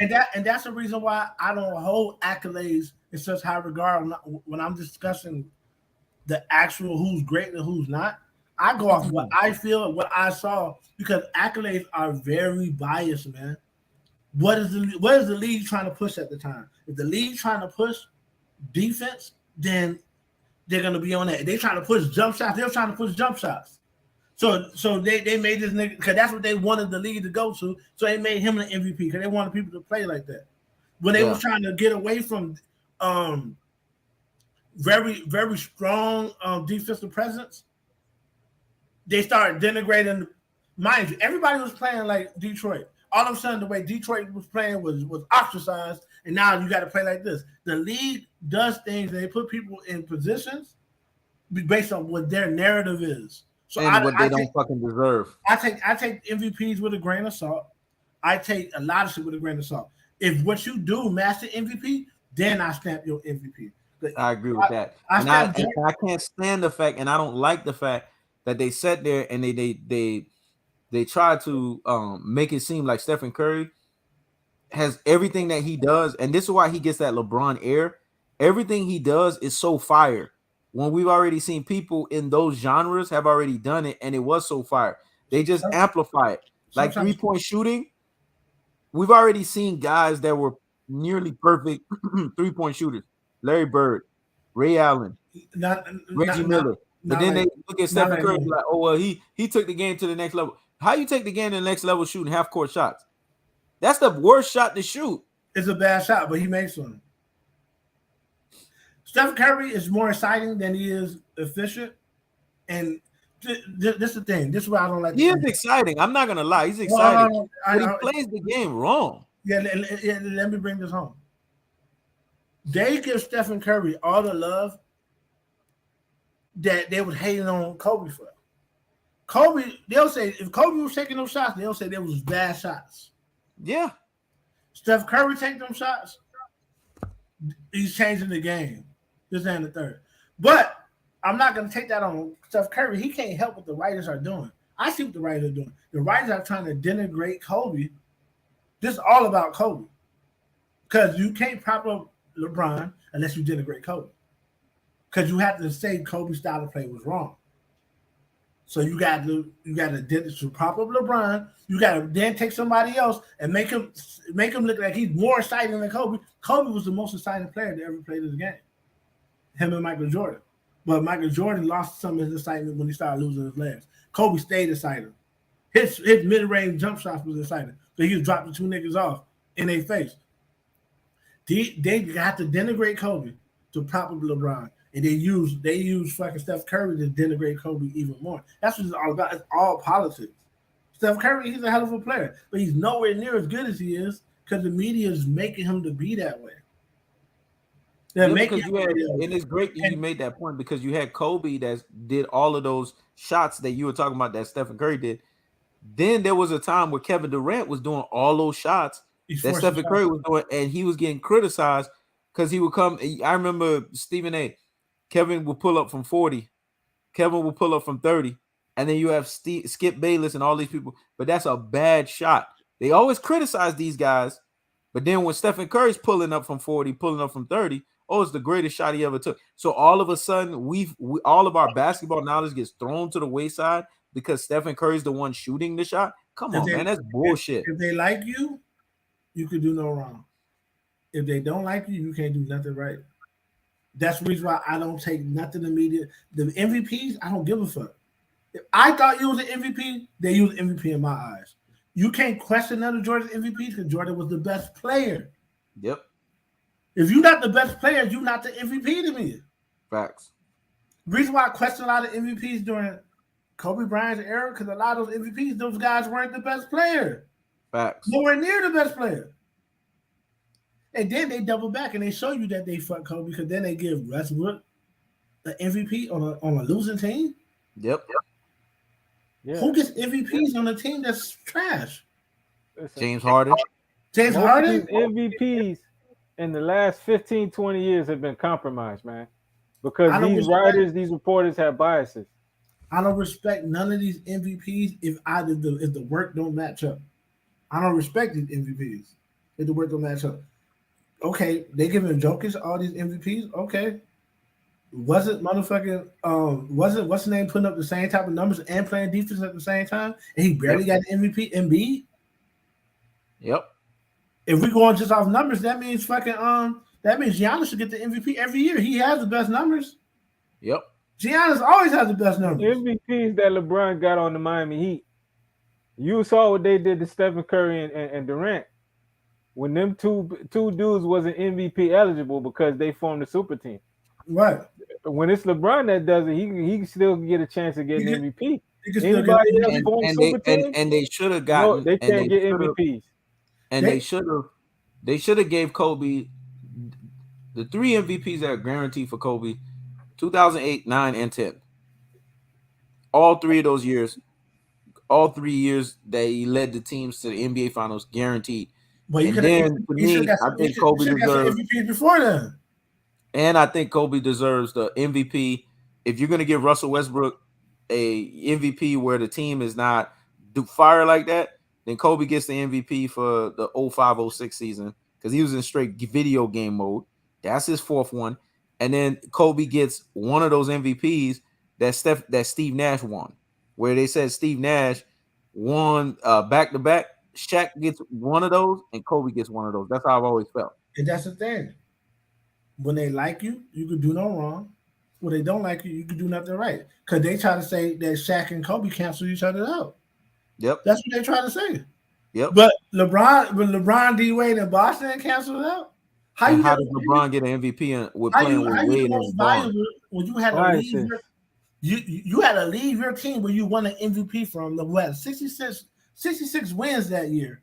You left a 66 win team to go play with somebody who was barely winning. Because you know what I mean? You would go play, but he won the championship. You go play with Miami Heat and Chris Bosh. Now y'all got a mini Olympic team now.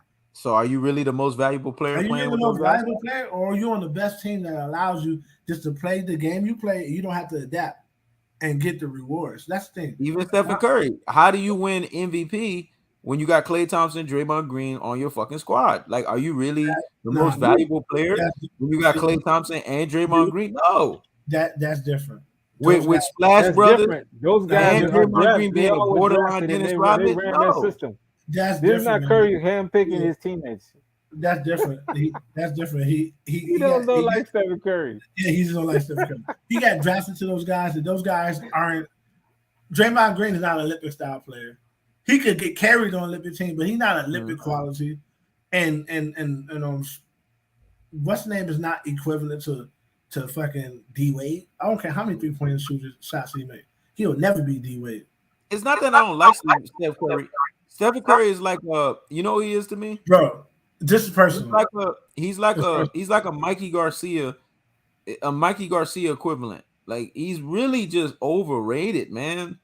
They make him seem like he's great. He's good. He's very good, but I agree he's overrated. But I'm not gonna take away the shit he actually deserves to prove that point. Does he deserve both MVPs though?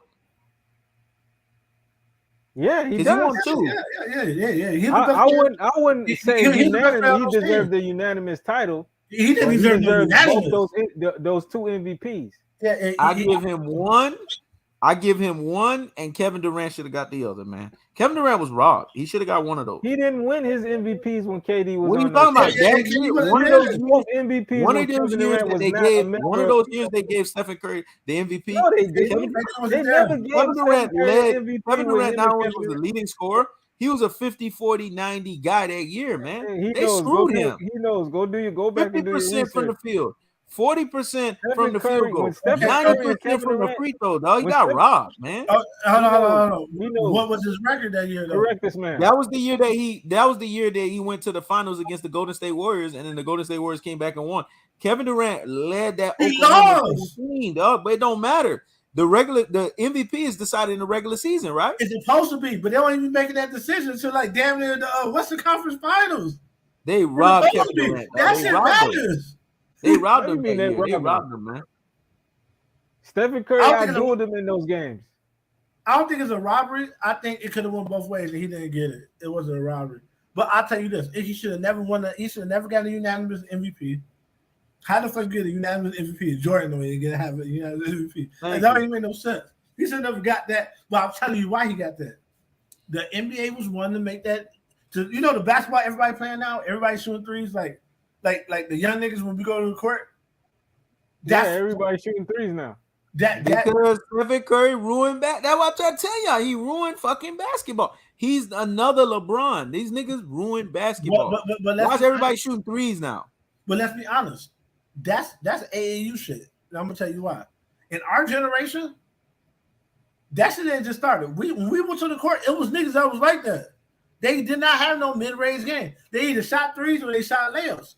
They took the shit that happened on the everyday playground court and they made that basketball in the NBA. But who revolutionized? Who became the poster boy for that shit? That's the reason why he got the unanimous MVP, because they wanted that to be the league. So they wanted to build that on him. Just like they wanted. I'm glad you said that. I'm glad you said that. They wanted the game to be more high flying, to be more flashy. So they made Jordan deserved it, but they started focusing on Jordan. Whenever they want something, they focus on that player, whether they deserve it or not. Jordan was just the guy that actually deserved it. Dr. J actually deserved it. Curry, LeBron, not so much. They don't really deserve it. But the NBA's ran that way. They find them a guy they want to lock onto, and they want to build upon, and they give them shit whether they deserve it or not. Appreciate you, man, because now what happened is both of y'all rebuffered the point back that LeBron James is the greatest role player the NBA has ever seen, and Stephen Curry is the second greatest role player the NBA has ever seen, because they winning shit that other motherfuckers are winning, and they don't deserve the shit that other motherfuckers are winning and deserve. So to me, Stephen Curry is no different than LeBron James. They are glorified role players. It's a big difference. Stephen Curry and LeBron James, they're up there in being overrated, but LeBron James is by far the biggest, greatest role player. That's why he got the title of greatest role player ever. This motherfucker cannot win unless he got a super team. Yeah, I agree with you. And like Richie Rich said, stacking of the decks, right? Yeah. Yeah. No, and but he's by far the worst. Once that team, becomes, like gassed out, he leaves for another situation. He leaves. Yep. He's already scheming. And Stephen Curry, he got Kevin Love to collude. Stephen Curry stays where he's at, but Stephen Curry is the only star that every time shit don't go his way, he do a quick pout, act like he about to leave, and he the only star that the team will give in and give him his demands. Because let's be honest, other stars on a higher level than him have done that before. They've pouted when they didn't get their way. Jordan has done it. Kobe has done it. You know what they tell him? You're Jordan and Kobe. Figure it out. But Stephen Curry does the shit. He pouts for 1 second, threatens that he's going to leave. They give him what he wants just to give him an opportunity. We got to give Jordan and Kobe more respect. There ain't much motherfuckers was trying Kobe and Jordan on. Literally, a lot of shit, what they said went. You know what I'm saying? It ain't much motherfuckers was telling them no to. Once Kobe had solidified himself, and once Jordan solidified himself, they chose to be led by coaches and shit. Like, they respected. Like, you see what Kobe did to Dan Tony when he got there. Like, man, you don't know what the fuck you talking about, dude. Like, I ain't coming out this game. You know what I'm saying? Like, you know what I mean? Yeah. So at the end of the day, the way I see it is, Steph Curry he's very overrated. But they do that. They do that for various reasons. Y'all got to keep it. And they do that to try to separate us as people too. They do that in the NFL. Pat Mahomes is a bad boy, but the way they talk about Pat Mahomes and the way they denigrate Lamar Jackson, they do that to separate us too. They know what the fuck they be doing, man. It's all a cultural war. It's all got the little politics lined up in it to make you put the light skinned niggas over here, the dark skinned niggas over here. At the end of the day, the people who's really fucking the game up is the media. Because the media did their job, then Curry ass would be getting an earful when he take that 40-foot shot and he missed. But they act like they don't see that shit. They not doing their job, man. They see niggas they like and they say, oh, we gonna act like we missed the three. Curry does this a lot. As a point guard, he's not a good point guard.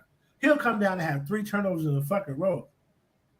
Passing the ball all willy-nilly, doing all crazy shit, and you rarely hear anybody criticize this nigga at all. It's like he can do whatever he wants. They don't say nothing. That's the media. The media and the NBA mold what we see. Truth be told, if they did their jobs, then it will be a better visual thing. It'll be a better visual palette for us. Listen, NBA, man, the ratings, they suck right now. So I think the media, man, they should switch it all up. Instead of dumbing down, conforming to this whole situation about, being biased over a player and trying to protect his image as much as possible. Be real. If a player is not playing up to par, you got to be critical. Let's keep the game a buck. Let's keep the game as if we're all basketball enthusiasts. I guarantee you, if they see that change in the media, that they're holding these players accountable. They're not all just biased over a certain player. The ratings are gonna go up because people are gonna be like, "What? The media? They're not talking up this guy. We're not hearing about LeBron Taco Tuesday or some other bull crap every other day." You know what I'm saying? No, they talking strictly basketball. You're gonna see it's gonna take for the ratings to tank. It's gonna take for the ratings to tank over and over again for them to come to that realization. By then they'll be hurting and tarnishing the brand that much. I think they need to smarten up and realize that they need to fix it before it gets too out of hand. Y'all not listening to me, man. This is politics. They not gonna change shit until LeBron James and Steph Curry out the league. Cause they already made them poster boys. Once they out the league, then they're gonna find a new poster boy to make, and then whatever style of play he plays, that's gonna be the new style.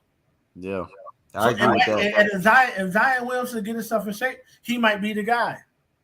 And then they might go back to real basketball because Zion Williamson he plays the basketball the right way. If he got the jump shot, he gonna take it. If he don't, he gonna drive or he gonna post up. He do all. I actually agree with that viewpoint. He do all the shit that niggas used to. And then Giannis and all them, they playing the game how it used to be played. They ain't going to try to play with no superstars. They getting shit out the mud. But it's not. But this dynamic ain't gonna change till these niggas get out the league, man. Then it's not because they held Giannis accountable. They was calling him trash. Yep. You know what he did? They're like, oh, that dude's trash. He's just a regular season player. This nigga had to dominate in the finals to get any respect. Yeah. And everybody talks about Steph Curry, but let's be honest. As a complete basketball player, Giannis Antetokounmpo is way better than Steph Curry, man. Y'all speaking my love language right now. That's my love language. Y'all speaking my love language. You start talking like that. You start talking like that, man. I start getting a smile on my face. You should risk that like that. But what about Giannis? You see what he did? He doubled back. That's that love language right there. Now Giannis play on both sides, and he put up major numbers. Yes, 33 and 13. I agree with you. Okay, I agree with you wholeheartedly. Why you think I have so much respect for Giannis Antetokounmpo? He plays reckless basketball. I have so much respect for Giannis Antetokounmpo because he won the finals. He won the MVP and the finals MVP with basketball at the highest levels, dominating both sides. That's what the standard used to fucking be. You dominate both sides. So you're the most valuable player to your team. You always Now they say, you always you know what the MVP is? Is most valuable selective player. They should put an S in front of that motherfucker now, because now it's selective based on what side of the ball you play. So if you only play offense and you don't dominate the game, they should create a new lane called most valuable selective player. That Stephen Curry get that all day, every day, because he only dominates offensively. But if you're talking about most valuable player, man, you hit it right there with Giannis. Both sides. But everybody not a two-way player. So depending on how you dominate on offense, you can't win the finals MVP without being Kobe. Yep. We can't say everybody can Kobe. If you're not Kobe, you're not a finals MVP. We can't do that. That's not fair. Everybody not gonna be Kobe, man. I agree. You know what I'm saying? That you can't do that. Everybody not gonna be Jordan. I agree with it. In fact, they might be you gotta be what you just said. You gotta be Kobe and you gotta be the closer and stuff like that. But I also see it this way. If I had to pick between one side of the equation or the other, be so dominant defensively, but just give me elite offense, as opposed to giving me so much offense and then not really giving me defense. That nigga said, be dominant defensively, just give me elite offense. Like, that's easy. You know how hard to be elite offensive player? That's hard, man. Well, just man, like George Gervin used to say, remember Mr. Finger Roll? He used to say offense is easy, man. All you got to do is shoot layups and hit finger rolls. He's right. That shit is easy, dog. What's not easy is niggas going out there hustling on the defensive end. Being an elite offensive player is not easy. Man, George Gervin made that shit easy. This nigga was hitting finger rolls. He said I would average. He said the way that I did it is it's easy to get 30 points in the game. All you gotta do is get 8 points a quarter. That's what he used to do. This nigga used to time the shit. 8 fucking points a quarter. That shit is smart. Yeah, but how many he played for stats? Look at his championship road. Look at his championship. Shit. He don't got no championships. But I'm just saying, Stephen Curry's a stats guy. He can play like that too. Elite scorers get championships as well. If you getting all these points and you're not scoring, you ain't getting championships. Your scoring is it's a deficit to the team. You need to do something else. You need to learn how to do something else. Yeah. So you got to get the champions too. George Gervin, no matter what he say, don't mean nothing to me, man. Okay, so you can score so fucking what? Okay, where your championships at? Why did it equate to nothing else besides you scoring? All right, great fucking point. Because all points don't add up the same. All points are not equal. I told you LeBron James fan the other day. I said no matter what LeBron James scored, I said he could get 10,000 more points. He'll never be better than Kobe because Kobe points were more impactful. Niggas remembered where they was at when Kobe did certain things. Yeah. All LeBron James games look the same. Yeah, that's true. You remember where Kobe was at. You remember where Michael Jordan was at. You remember when Reggie Miller. You remember where you was at when Reggie Miller hit that three to take it to Game 7. You remember this shit. That's true. You don't remember where you was at when LeBron did anything.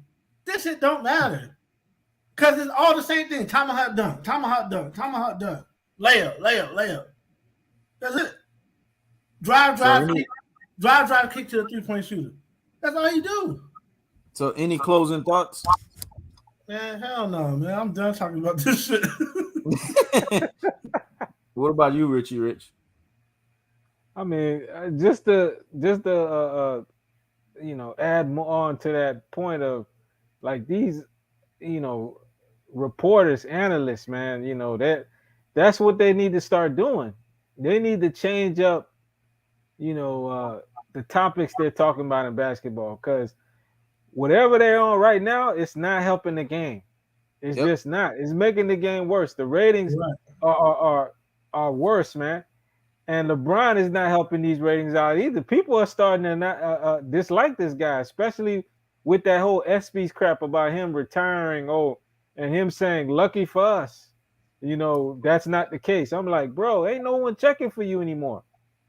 You owe Yeller status now, dog. Move on. Right, go ahead. Get the fuck out of here. He should have just said he was going to retire and be done with it. Get out of here. He should have just said he was going to retire and be done with it. Exactly. because he's The not reason why bringing no more impact to the game. he can't retire because he knows LeBron James is all about perception. He knows Yeah, his last champ, and he knows his last championship was nothing but a bubble championship, and he also knows now if anybody got snubbed from the MVP, Finals MVP, it was AD.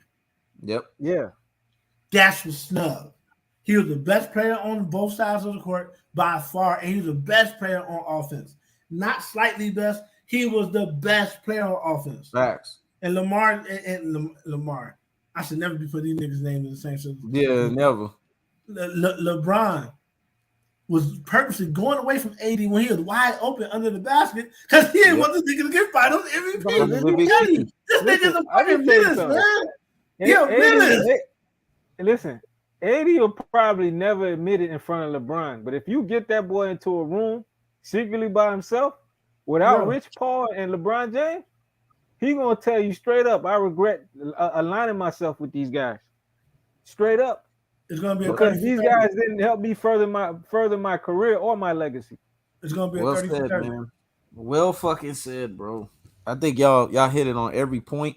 And I mean, man, if y'all wasn't thoroughly entertained and enthused by this, man, I mean, I don't know what the fuck y'all gonna be entertained by.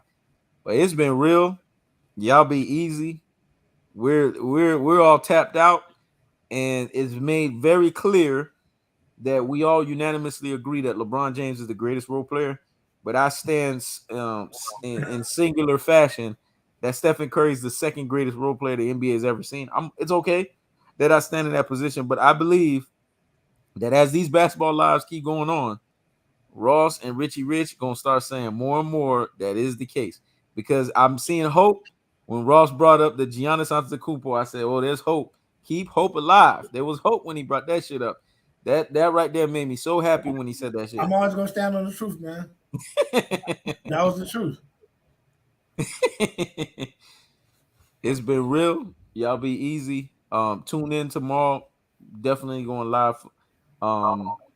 It's been easy. Peace. Peace, bro. Peace.